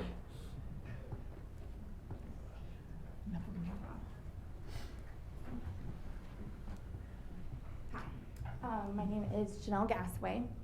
I live at 325 Tar Heel Drive in Delaware. I'm a 36-year resident of Delaware City, and I have a very long root of family that has been very involved members of this community. I have 2 children that swim for Force Aquatics, and this year I became the Booster Club president and worked very closely with the board and with the parents of this team. My question though is, and this is maybe for lack of my knowledge of how the contract works, if the city were to take over recreation services, are you going to be able to use the facility within the YMCA? Are you going to be able to use the pool? Are you going to be able to use the taxpayers' basketball courts? Are you going to be able to use any of the fitness facilities? Is this the YMCA's facility, or is this the City of Delaware's facility? Where in this is there a contract, or, and maybe this is for the city attorney, that they've breached their contract with you and with the City of Delaware? They are not providing services to all city residents in the best interests, which you found, whether it be financially, whether it be a large group of us sitting in a meeting this past spring and the aquatics director out loud refusing to answer our questions regarding not only what the situation was, but were our children safe? He would refuse to answer whether or not our children were safe. And it was unimaginable, unprofessional, and just unexplainable. And that is why the majority of us left that team. I didn't feel like my kids were in safe hands. And it is disheartening to live in this community for so long and to be so rooted and to have those kind of feelings to where I am more comfortable taking my children to Westerville, to a pool that they don't know, to be with a coach that I know is going to support them and love them, than to bring them back to the YMCA to let them swim in their hometown. So my question is, in looking into that contract, where has this organization breached that contract with you? That you are now asking them permission to use something that the city residents have paid for? I appreciate the time.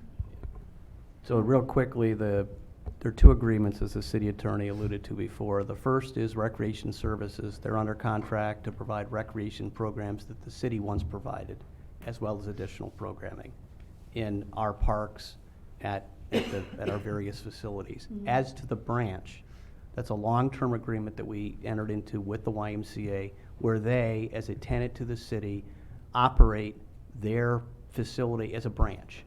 They program it, they control the types of programs, the equipment, all of that type is theirs. So if you're asking the question, if we take recreation services back, we'll then have to partner with them in terms of indoor water, because we don't have, the city doesn't, we own obviously the pool, but they operate their branch there.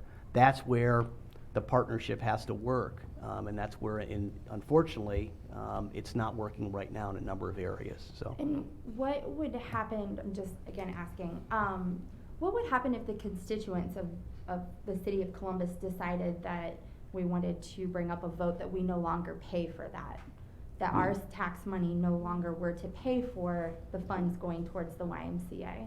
You mean Delaware? Yeah. Well, we're bound by the covenants of our bond agreement to pay the debt for that facility. And If that you're bond is for the next 40 years. No, the levy is paid off in 26, 27, perhaps. I guess I should say that if you're looking at a scenario that says the city will operate its own community center, like Worthington, like Westerville, like Dublin, that's an option at some point. But we would have to buy a new. No, you would have to basically figure out where you're going to get the money to operate it. The Y operates that as essentially a triple net lease. They're not charging us. They are incurring the cost. They have to repair the roof. That's all of their responsibility. As I say, when we entered into it, the appeal to us was, as a community that had tried unsuccessfully to raise taxes to build a community center, was we need a partner.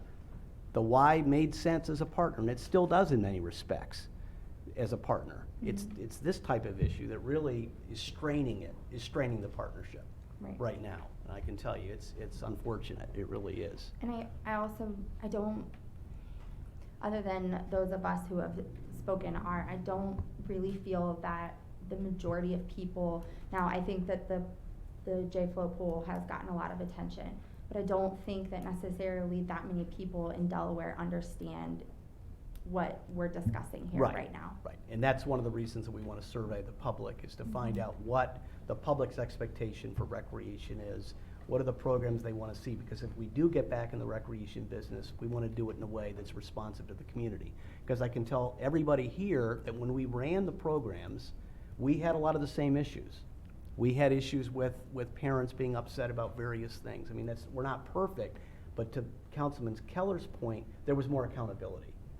There's the hard part right now is the accountability. When there is an issue, how do you respond to it? And that's, the Y wants to try to be responsible, but oftentimes they can't, and so anyway, it's a frustration right now. Okay, One thing worth just clarifying, although we did say the term 40 years, that's technically accurate, but it's actually a 20-year term with 4 5-year renewals. Yeah. So. Okay. All A little right, bit thank you more for your flexible. clarification. Thank you. Okay, so you're gonna have an answer for us by the end of the week? As to this question Yep. of the team and the policies, yes. Okay.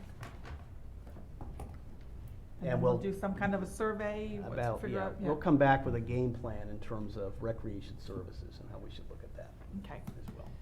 You're all welcome to stay for the rest of the meeting if you really want to, but if not, here's your chance to exit. Thank you. Yeah, we'll take a 5-minute break. Oh, I figured that. Anybody need a 5-minute break? Yeah, that would be good. Yeah. Well, See you Monday now. Yeah. We'll see. bye. Cutie.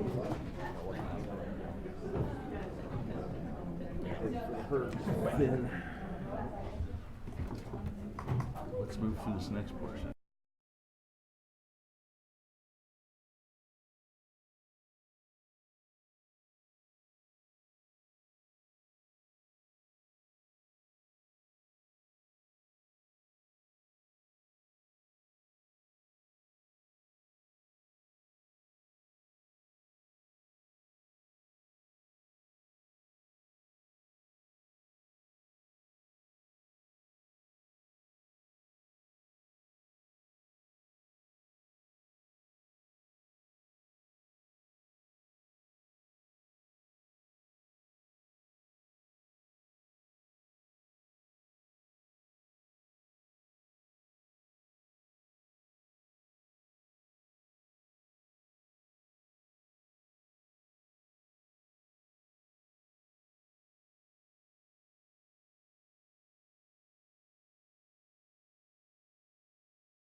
What? I'm done with you. I'm done. Done. I'm done with you. Okay, let's do it. Everybody sit down. Take your seats. You back on, Elaine? Yes, I am, thank Okay, will you read item 12, which is consideration of resolution 19-37? Resolution number 19-37, a resolution indicating what services the City of Delaware will provide to 43.847 plus or minus acres of land, more or less. Description and map are attached hereto for the annexation known as the Evans Farm Delaware LLC annexation by Andrew Wecker, agent for the petitioners. Thank you. Mr. Eflin? Madam Mayor, members of council, this is, as read by the clerk, it's a resolution of services. It's the first step in the Ohio Revised Code process, as council is aware, of annexing property to the City of Delaware. It's a lengthy process, as we know. It actually technically starts with Delaware County, then comes to us for this step. It'll go back to Delaware County, then come back to us, and there's essentially then a 120-day period where the applicant will be going through first concept review for their development with Planning Commission in September, and then presumably zoning and at least preliminary development plans and plats as well. Our goal, as always, would be to have those pre-development items marry up with the timing of the annexation process so that council has, if we're lucky with the calendars and we proceed as we think, council has the opportunity to decide on the annexation at one meeting, and then immediately following that case at the same meeting decide on the zoning and pre-development cases as well. That's best for us to understand what the program is and what the applicant would like to do, and it's best for the applicant to understand what they may or may not have as a result in terms of approvals from the City of Delaware. As I say, this is the first step, the resolution of services. Department heads and staff have reviewed this. Of course, we've just gone through the Gurdon annexation and pre-development process, at least a portion of it. And so these issues are top of mind in this part of our community. This is at the very far southeast edge of our utility boundaries, north of Peach Blow Road and west of the railroad tracks. We recommend several conditions that are consistent with the Gurdon resolution of services and consistent with other developments in the southeast area. That includes $1,000 per dwelling unit transportation fee, that they would enter into the Delaware South New Community Authority, that there would be the additional Southeast Highland $3,200 per dwelling unit charge to help pay back the trunk sewer debt, and that there would be coordination on roadways with obviously what has been already approved by the City of Delaware, and then any connections to Peach Blow Road coordinated with our engineering department as well as the county. There's a county road in that particular location. I think the applicant's aware of all of those, and again, very consistent with the other annexations in this area. So we would recommend approval at this time. And we only have 20 days by the Ohio Revised Code to act on the resolution of services. And so it would need to be on this agenda, council agenda, rather than your next meeting in August agenda. Happy to answer any questions you might have. Just for council's, just to refresh council's memory, this is really the southern limit of the city's sewer boundary and the eastern limit as well. So this is the really kind of the last remaining parcel because those others I think are cut up, those other lots, Dave, to the east. I don't know what the status of those are. I mean, anything's possible in terms of future development, but for all intents and purposes, I think this is the last, I'll call it major annexation. It's only 43 acres, and by our standards, that's fairly small. So who owns that little piece between that one and the track? So these are in private hands. Okay. Of various private hands. And again, tonight, it's the resolution of services that we can serve it. Mm-hmm. The policy question of should you annex it into the city has to be settled at a later date, but it's fairly consistent with what we've done down in this area. So we're recommending favorable action this evening, but ultimately it's your call. Questions? Yeah. I move for approval of resolution 1937. Second. Before we move on, may I make one small comment? Sure. Okay, so Mr. Wecker, I own a business, and Mr. Wecker is my, just did some work for me for my private business, did an excellent job.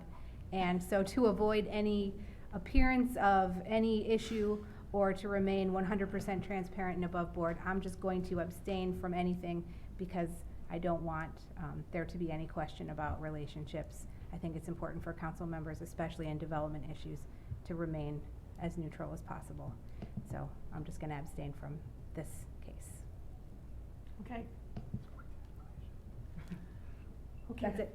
Okay, I think I had a first by Mr. Jones and I had a second on this side. Mr. Rohr, any further discussion?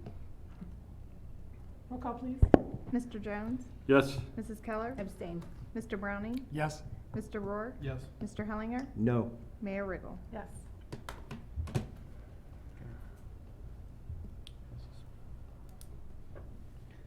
Okay, we'll move on to item 13, which is consideration of ordinance number 19-44. If you'll please read this into the record. Ordinance number 19-44, an ordinance approving a performance-based economic incentive grant agreement with Classic Steel Body for lease assistance for a building at 437 Dunlap Street and declaring an emergency. Emergency clause that this ordinance is hereby declared to be an emergency measure necessary to provide for the public peace, safety, health, and welfare of the city, and is necessary to finalize negotiations so that the construction may begin without the applicant risking the loss of the incentive, and as such will be in full force and effect immediately upon its passage. Thank you. Mr. Hughes? Madam Mayor, members of council, good evening. What we ask for your consideration this evening is for a performance-based economic incentive grant for Classic Steel Body, LLC. This is a company that we've been trying to court into 437 Dunlap Street. You all know where that is. That building is perfect for their company. However, there was considerable competition in trying to acquire the building. Another company was negotiating a lease. This is a target industry for the city per our economic development plan. The other company that was trying to get into the building was not a target industry. Therefore, we worked hard to try to get them into the building to utilize it. This project would come with 6 employees at the start. I'm guessing that will grow, and Chris can talk about that. He's already growing rapidly. With that initial 6 employees would have a $250,000 payroll, which would mean $4,625 per year in income taxes for the city. With this grant of $6,000, and what this grant would be utilized for is to assist them with the first month rent. One of the issues that we ran into with the building itself with the competition was the landlord wanted to rent it immediately. And whoever was willing to sign that lease and pay that month rent was going to get it. So Mr. Baker's company is not immediately ready to produce. They're still trying to acquire their equipment from overseas.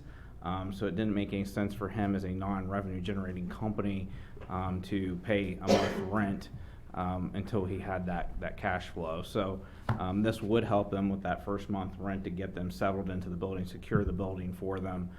We would disperse for 3 years, the first 3 years of their occupancy in the building, 80% of the 1% of general fund income tax, let's do the math here, back into the development fund where this grant money does come from. That would be $2,000 per year for 3 years, again equaling $6,000 to replenish those funds over the course of that time. With that being said, you have the typical in your fact sheet incentive policy analysis that I do there.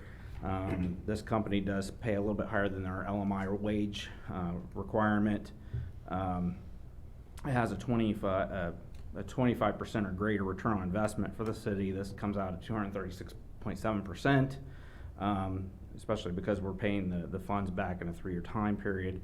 And this does not include the school, obviously. This is a city-based grant, so those last 2 factors there are non part of the agreement. So with that being said, I would introduce Mr. Baker so he can talk a little bit about his companies. He has multiple that will actually be occupying the building.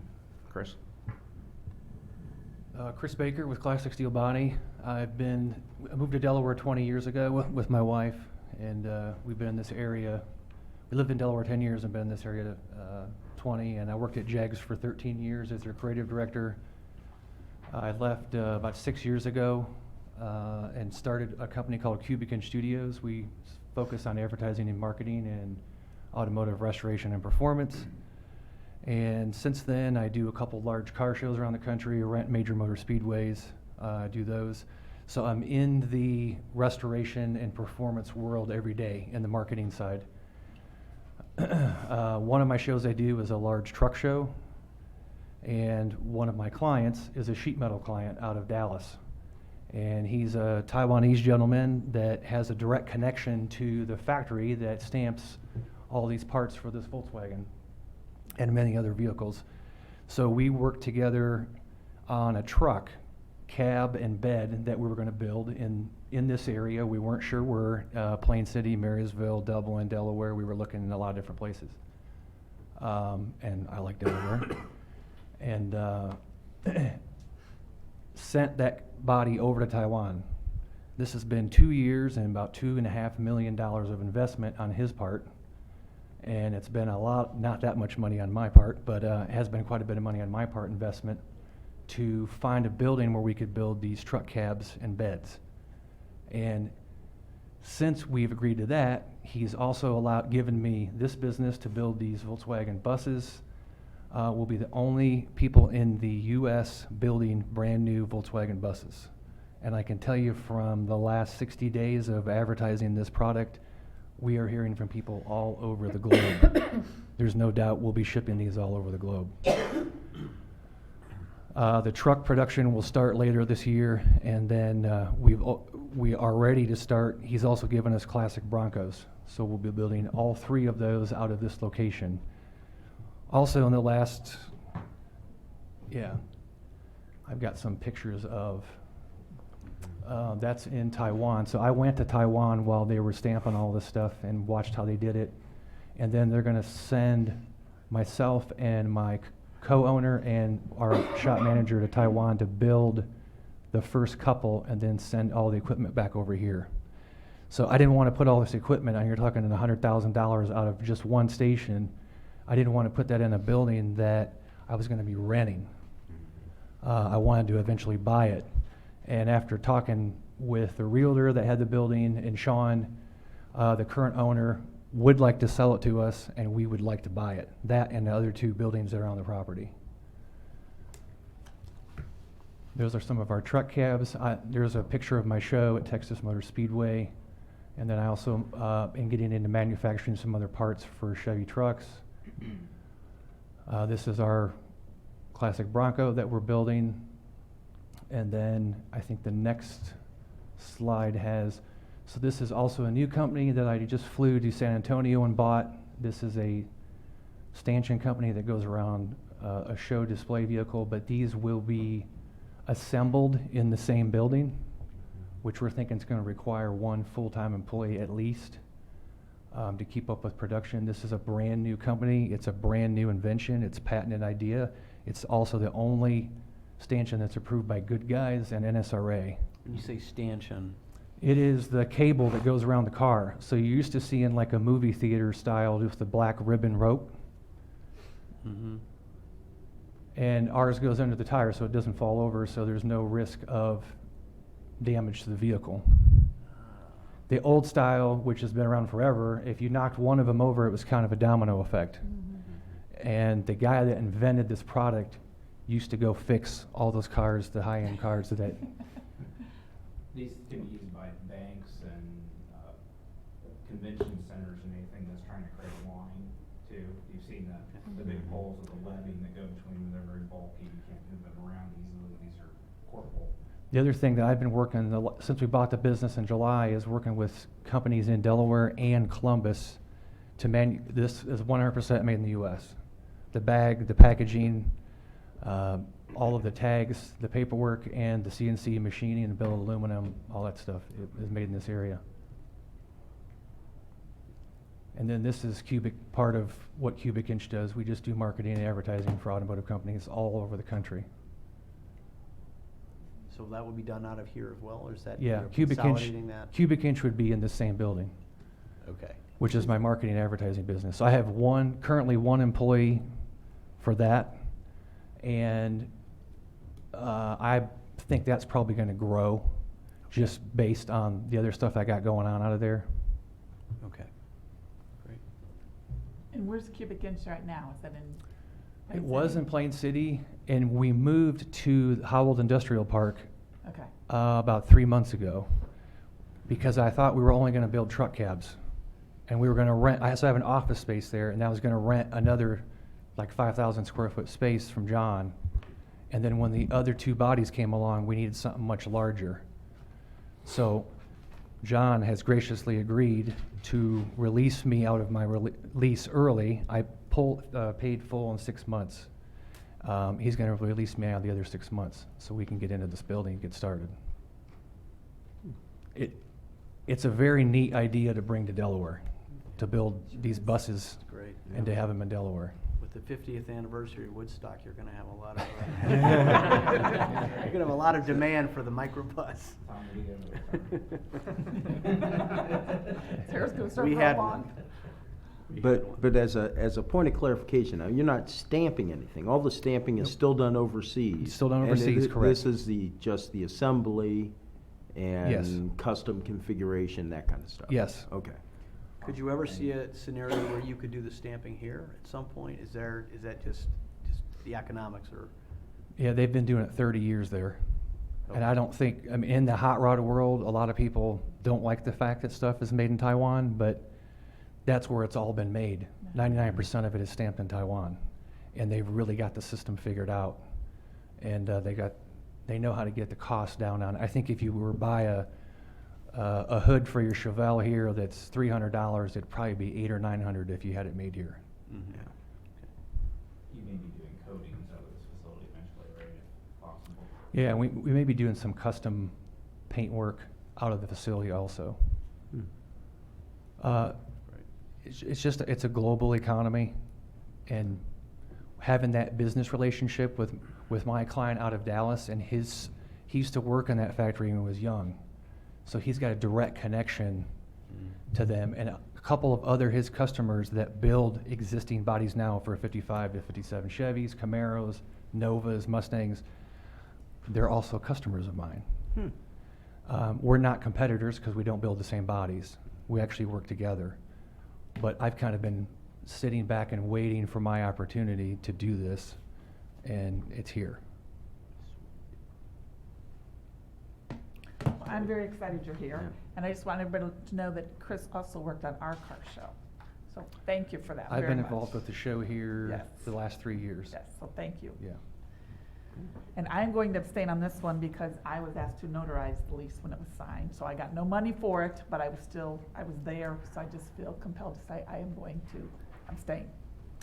So, And how does the assistance counsel's considering tonight helps you in what way? The financial assistance? All the financials. I mean, Just in terms of it's we've- just another. We've cost. invested over $150,000 already in equipment in the building, and we haven't even got in the building. Okay. There's no welds yet. And I think that number will probably be $500,000 within 2 years, just with the addition of jigs. So each station requires a jig and a rotisserie, so that's about $100,000 with that and the welder, each one. And I do have some help from my supplier with that, but it's not the 100%. So there's 2 items tonight. One is the actual authorization for the agreement. The second is actually a supplemental appropriation, appropriating money from the Economic Development Reserve Fund, which only can happen by council. And we obviously use that fund when we see opportunities. And Sean, a month or so ago, made us aware of this. And so we're here tonight, and hopefully we can, our recommendation is you give favorable consideration to the ordinances. do you want to read 14 before we do it? Sure. That way we can just bring them both.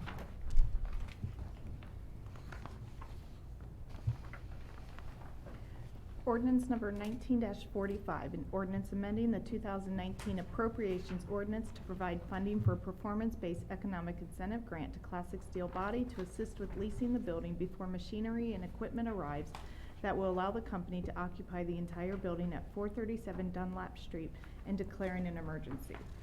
Emergency clause, that this ordinance is hereby declared to be an emergency measure necessary to provide for the public peace, safety, health, and welfare of the city, and is necessary to finalize negotiations so that construction may begin without the applicant risking the loss of the incentive, and as such will be in full force and effect immediately upon its passage.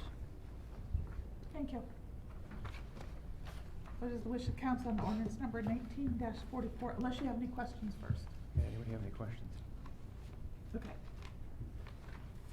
Move the adoption of emergency clause on ordinance 1944. Second. We Motion have by- to suspend the rules, don't we? Yeah, sorry about that. Okay. Move to suspend the rules requiring 3 readings on 1944. Second.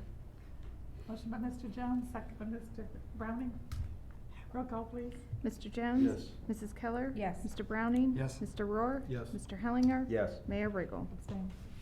Move for adoption of emergency clause on ordinance 1944. Second. Motion by Mr. Jones, second by Mr. Browning.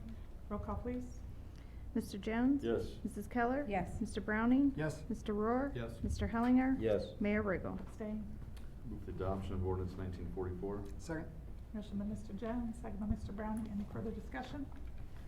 Roll call, please. Mr. Jones? Yes. Mrs. Keller? Yes. Mr. Browning? Yes. Mr. Rohr? Yes. Mr. Hellinger? Yes. Mayor Riggle? Abstain. Move for suspension of rules requiring 3 readings on ordinance 1945. Second. Motion by Mr. Jones, second by Mr. Browning. Roll call, please. Mr. Jones? Yes. Mrs. Keller? Yes. Mr. Browning? Yes. Mr. Rohr? Yes. Mr. Hellinger? Yes. Mayor Riggle? Abstain. Move for the adoption of the emergency clause on ordinance 1945. Second. Motion by Mr. Jones, second by Mr. Browning. Roll call, please. Mr. Jones? Yes. Mrs. Keller? Yes. Mr. Browning? Yes. Mr. Rohr? Yes. Mr. Hellinger? Yes. Mayor Riggle? Abstain. Move for the approval of ordinance 1945. Second. Motion by Mr. Jones, second by Mr. Browning. Any further discussion? Roll call, please. Mr. Jones? Yes. Mrs. Keller? Yes. Mr. Browning? Yes. Mr. Rohr? Yes. Mr. Hellinger? Yes. Mayor Riggle? Abstain. Welcome to Delaware City. Sweet. Thank So you very much. excited. Awesome. Appreciate it. Thank you. Thank you. Yep, I'll let my business partner know. He'll be Okay. excited. Thank you very much, Chris. Thanks. Appreciate the opportunity. Okay, item 15 is consideration of ordinance number 19-46. Elaine, if you'll please read this in the record. Ordinance number 19-46, an ordinance approving a community reinvestment area agreement and school compensation agreement with the Kroger Company, Delaware City Schools, and Delaware Area Career Center for investment in real property improvements on their building and parcel at 2000 Nutter Farms Lane, Delaware, Ohio, and declaring an emergency. Emergency clause, that this ordinance is hereby declared to be an emergency measure necessary to provide for the public peace, safety, health, and welfare of the city, and is necessary to finalize negotiations so that construction may begin without the applicant risking the loss of the incentive, and as such will be in full force and effect immediately upon its passage. Thank you. Mr. Hughes? I'm back. I know, you Yes. never went anywhere. I didn't go anywhere, right? All right, I'm asking for council's consideration for a community reinvestment area tax abatement for the expansion on the Kroger facility that we've talked about before during a plan review process and approval process.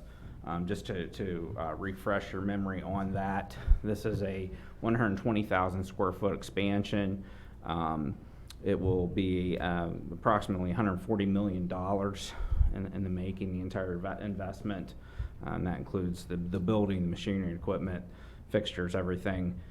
It will include one new full-time equivalent employee with a salary of approximately $45,000 per year. That would be the commitment on the company. As per state law, you must have one employee. However, this is really a retention project, so the company, as part of this program, will retain 663 employees at the facility with a payroll of $26,110,000. As you recall, I think a few years ago we talked a little about how some of the dry good business had moved away from this facility, and that would be coming back with the automation that the facility would include. And there will be employees involved that were not making part of the commitment, unfortunately, because the company that's providing the robot or the automation itself will have employees, approximately about 80 employees at the facility that will be there permanently. They might rotate a little bit, but permanently about 80 employees, and they will have a very decent payroll. But again, we cannot include them in the incentive because that is with a third-party company that's in a contractual relationship with Kroger, not necessarily Kroger itself. I think I kind of everything. This would be a situation where you have we'll go through our incentive analysis. This is a target industry. It's technically distribution. However, we consider this a business retention expansion project. The new hires are higher than low to moderate income with $45,000 per year. The return on investment for the city is greater than 25% with 37.78%, and that includes your retained employees, so we can't forget that that's a retention number there.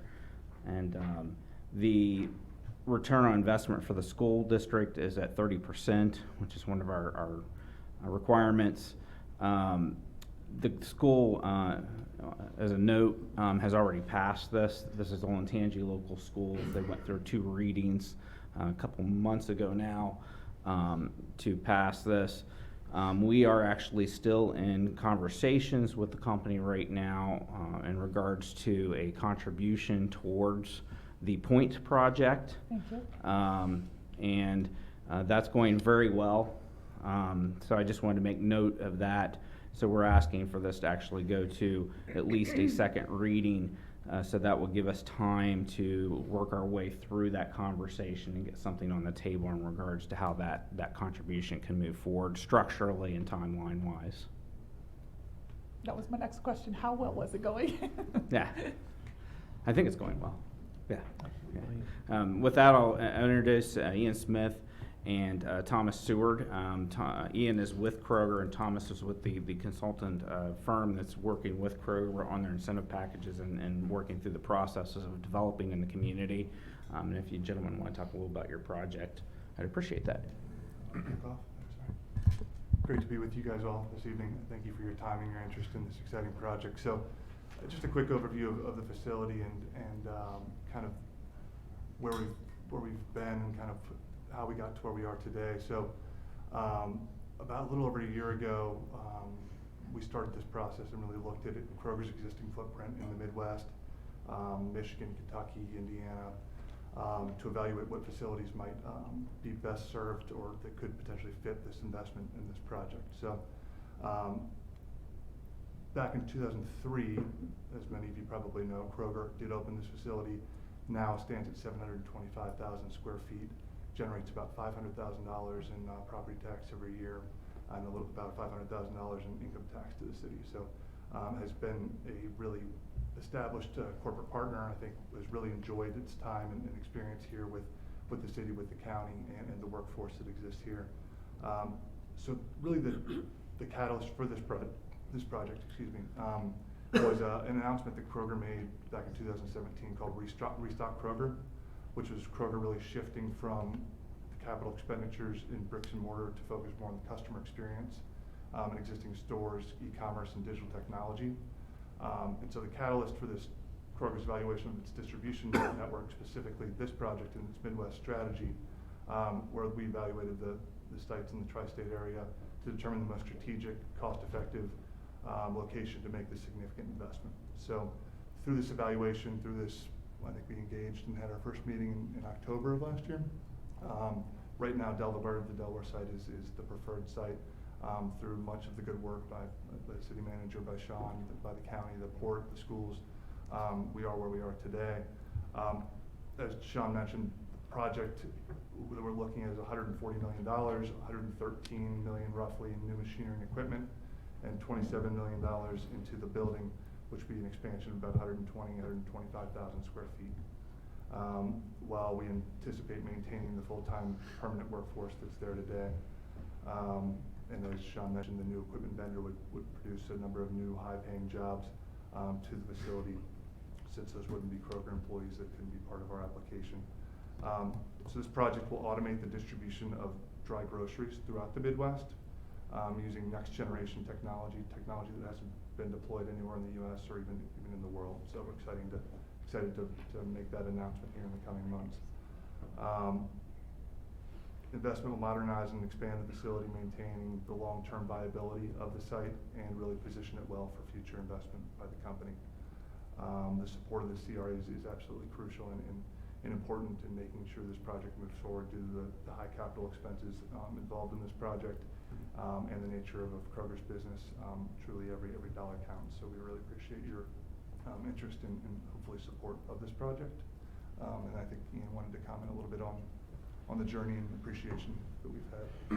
Yeah, certainly, and thank you for that, Thomas.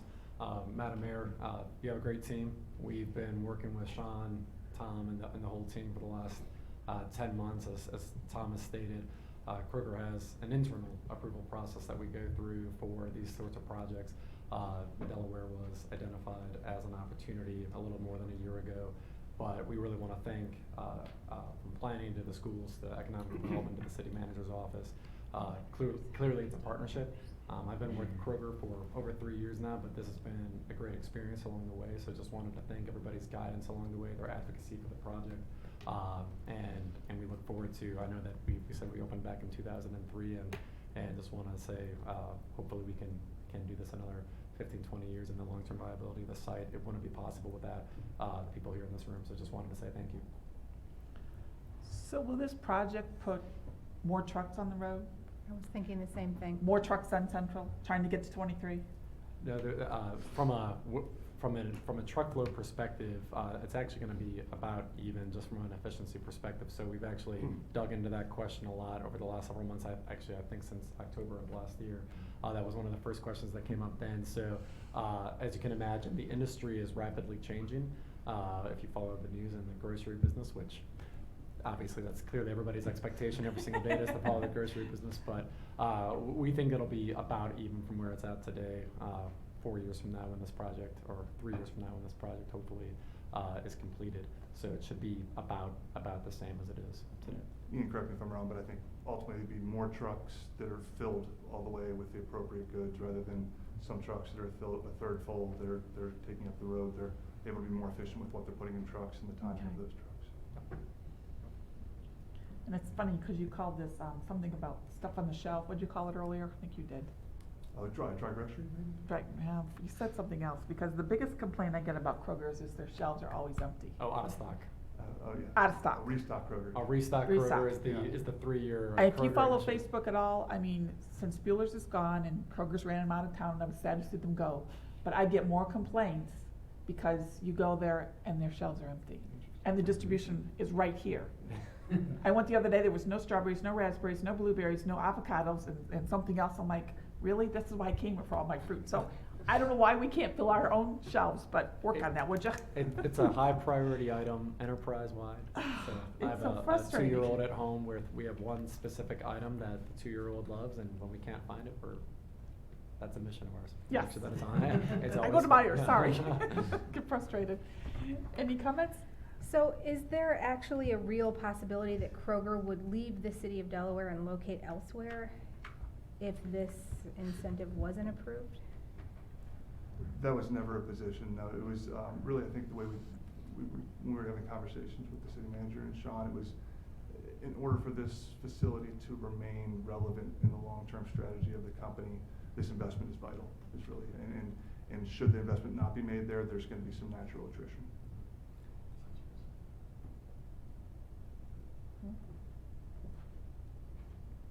Like what sort of natural attrition?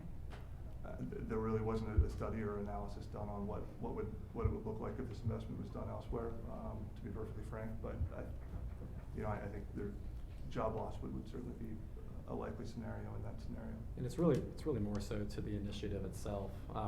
Once again, if you follow the news, we've announced various partnerships over the last 12 to 24 months. So this specific initiative with this technology is nowhere else in the world. It's incredibly exciting.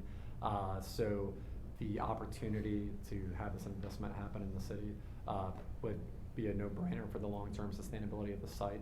So it's not even necessarily that there would be job attrition for this specific site if the investment doesn't take place here. It's more of if this investment takes place in the city of Delaware, I mean, it would be cutting edge of what the company's doing moving forward.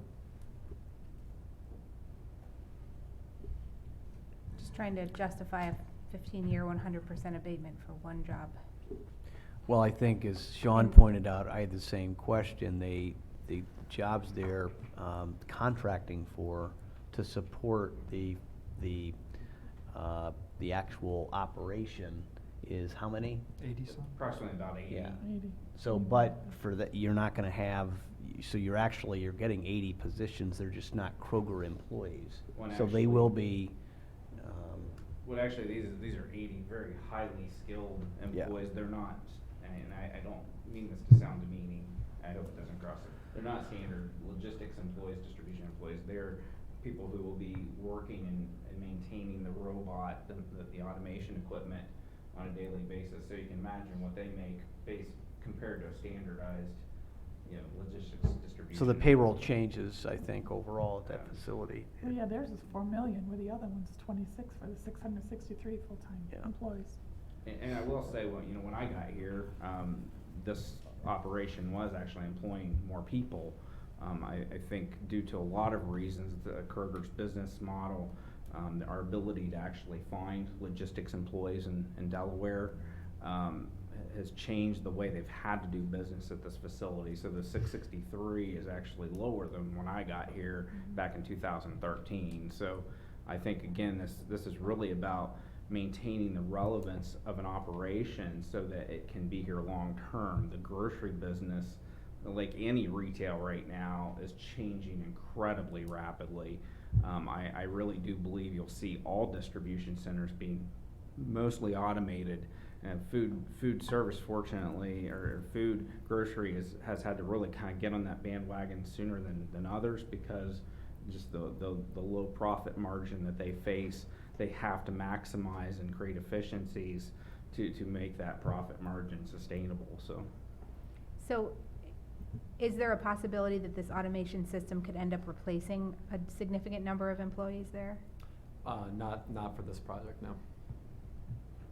This is only working with a certain product type at the facility. There's still the whole front end of the facility is still, produce and The banana room's still there? I'm sorry? The banana room is still Yeah, there? the banana room's still there. So I mean, all that stuff can't be handled by the automation. You can imagine your bananas would be squished. That's right. So yeah, you won't want that.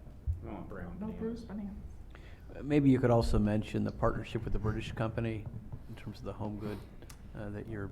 So this isn't, if you've seen in the news, Ocado, the British company that you're referring to, we've made several announcements over the last few months about different, our slogans kind of, we want to make sure that customers are satisfied with anything, anytime, and anywhere. So in the era of being able to buy your items online and have it shipped directly to your home, Ocado is a completely online grocery retailer where, once again, you can pull out your phone, load up your laptop, basically build out your list, click buy, and you have it sent to your home. So they are experts in the industry from in a European sense, and so we've partnered with them to bring that technology. And to be clear, this project isn't the Ocado initiative. This initiative is supporting both that initiative and our traditional supply chain network. One of the things I just want to touch base on in regards to the concern about employment, we were just talking at our economic advisory committee, a regional economic advisory committee, a couple weeks ago about this topic, and labor shrinking globally. And especially in this nation, our birth rate's about 1.6 now, which does not sustain your labor force. It's actually a shrinking labor force. So they actually are predicting by 2024, every company, most companies now are facing labor force shortages, but by 2024 it'll be a crisis situation where you just will not be able to. So, with that being said, I think we're going to have to start evolving how we look at economic development projects and what they're contributing back into our communities. It can't just be on jobs and payroll. It can still be payroll, because obviously payroll has to increase, but jobs in itself as a factor that we have to look at, that probably will have to change at some point, because everything's going to get automated to replace the fact you can't find employees. That was not a reflection on Kroger, by the way. That was just my dialogue about an ever-changing workforce situation that we're facing. I did not state, by the way, I'm sorry, it is 100% 15 years that we're asking for. They are making a 30% pilot payment off to Olentangy local schools of $171,706. That is an estimate per year, so the schools will get that over the course of the next 15 years if this is approved.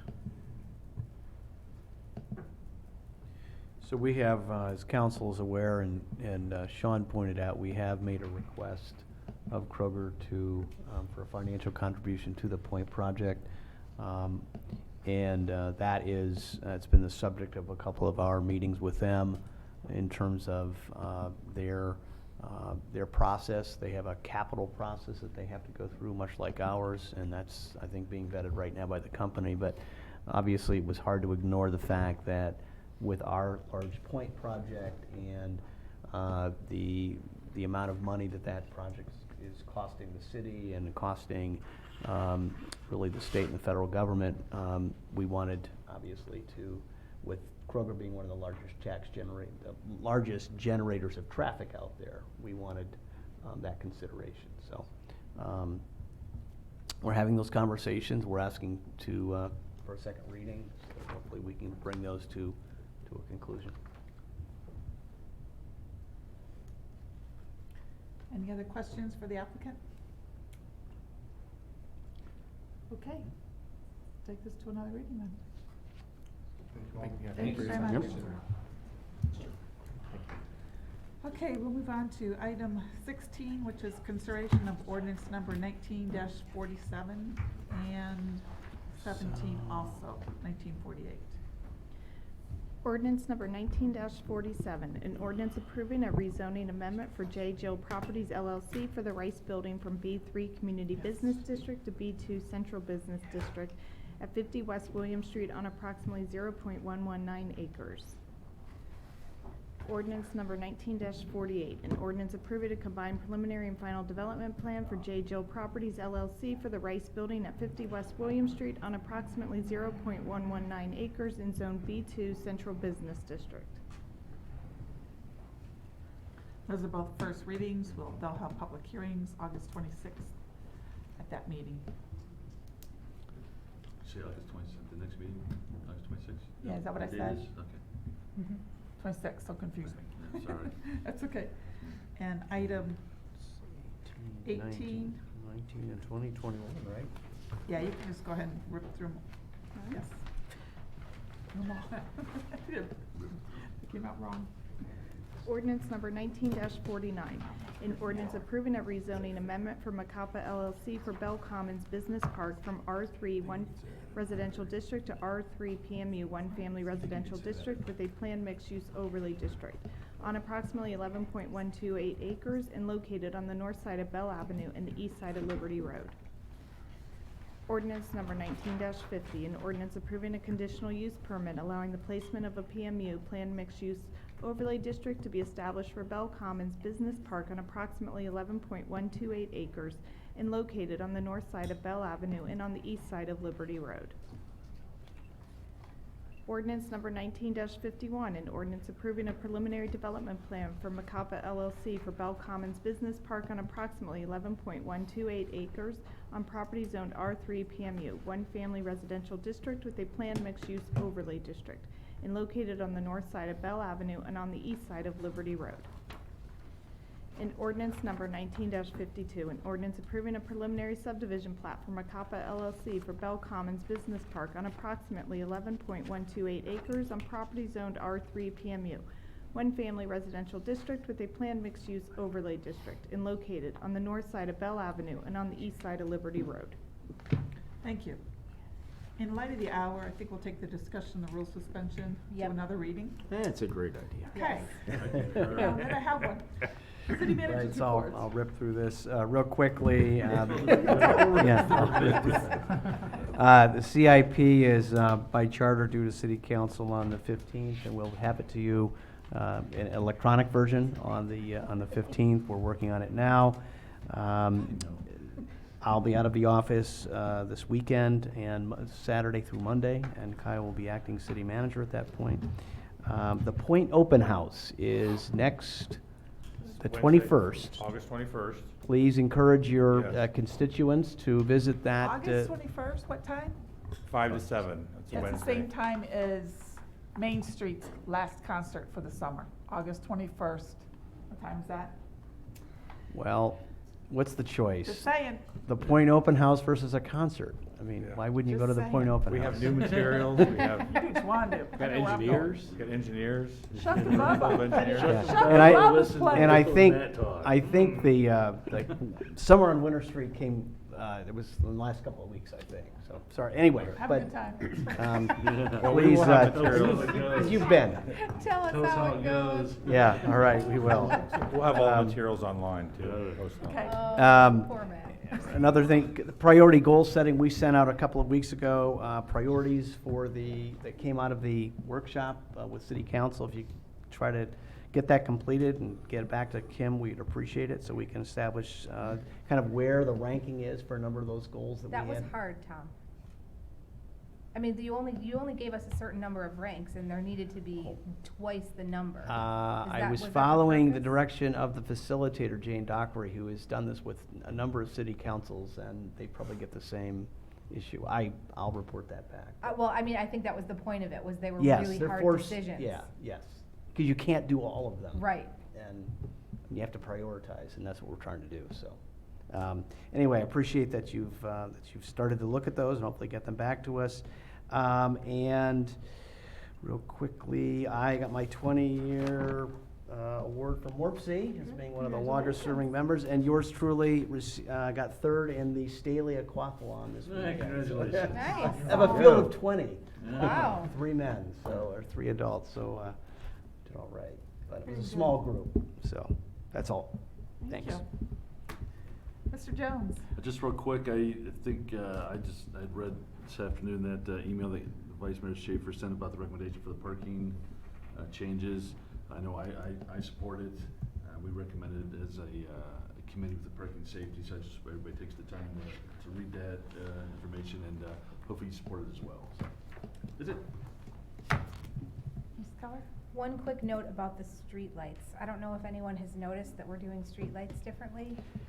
Instead of staggering them on either side of the road, we're I putting them made all my on the case to same Public side. Works, and Matt is here to probably give you the technical reasons why it was not possible. How much time do I have? So I was 30 driving, seconds. I was driving by one of the new streets, and the bright light sort of caught my eye. Yeah. And as I turned, it sort of looked like an airport runway, only lit up on one side. And it seemed a lot brighter than other streets, and I don't know if that's because there's no houses. Well, the LED lights do have a brighter appearance, and the technology's evolved immensely, but they're still far from replicating that soft glow of the high-pressure sodium. The one side, the best way to recap in 30 seconds is it's a much more sustainable way of lighting our streets. And from a long-term maintenance standpoint and long-term maintenance standpoint. So it's really about long-term maintenance. It is different. There's nothing preventing us from, I'm always of the attitude that if we really don't like it that much, then we have a conversation, but we wouldn't have known until we built at least one street or 2 streets. So if you're getting feedback regularly, please pass that along. Nobody to lives us. there yet, but Yeah. take a drive down, so go to Cobblestone near Adelaide Park Yeah. and take a look at that new section. So you can see what they look like all on the same side of the street. I didn't think it would be a big deal. This was brought up in our planning. Well, Yeah. we actually It was a provided a domino- memo to council as well. Yeah, it was on also a domino effect too that was going on, Yeah. where AEP has mandated a different way to the circuitry needs to be different, and it's a totally different way of providing service to streetlights, and it did become a domino effect as well. So there's really 2 prongs to it. Just take a look. Okay. Next thing is, I'm going to be, there's 2 park projects that are happening in the 2nd ward, so we're going to be hosting 2 public information nights, one in September on the Willowbrook Park. That's going to be starting in the fall. And then the other one in October on Ross Street. And so those are two really exciting projects that we're setting the dates and trying to work around a bunch of other meetings and things. So we'll get back to you on that, but that's something that we're working on in my ward. Okay, Thank you. thank you. Mr. Browning? I want to thank Matt and Public Works, because Hawthorne in 23 is going through some transition, and they had to change some things last second, and he did a great job communicating it, so thank you. Oh, you're welcome. And probably Lee too, I guess. Mr. I Ryan? have nothing new. Mr. I have Helga? nothing. Okay. I'll be out of town, I think, the 16th through the 19th. I've got to run back to Florida if I can find someone to dog sit. So I'll have to call Kent and see if he's in town. If not, he'll be in charge. I talked to Tom today. My biggest concern is school starts in 2 days, and everywhere I look, we have roads torn up. I'm so frustrated. I know we have a utility project going on Hefner and Forest, and the turn for the buses that come off of, on Lincoln to Forest. That turn is so tight, and we've got 2 Bobcats sitting there, 3 piles of gravel. I don't know how they're gonna do it. Central, I mean, they're by Bueller's, all that with Yeah, tree trimming it's- and and I- electrical. And I understand it's because we don't get the money in The time, and then buses, it's gonna be a the bidding nightmare has to go Wednesday. out, but this one was our project. So I'm just a little frustrated. So, I mean, last year I said before, let's get the project started sooner, and here we are again, 2 days before, and we've got a mess. Yeah, it's gonna be a nightmare Wednesday. It is, and it's for the safety of our children, that's all that matters, so. And with that, I look for. So you get a compliment and all of a sudden we turn around and. I'm sorry. I can handle it, I got big shoulders. It wasn't him, but that one's, Blake. Yeah, it's true. We have a number of different entities out working. I mean, we have gas companies, their infrastructure is failing as bad as ours. And all I just ask for is just patience. We'll do the best we can to keep the school zone safe, and we've got a lot of cleanup to do, this week.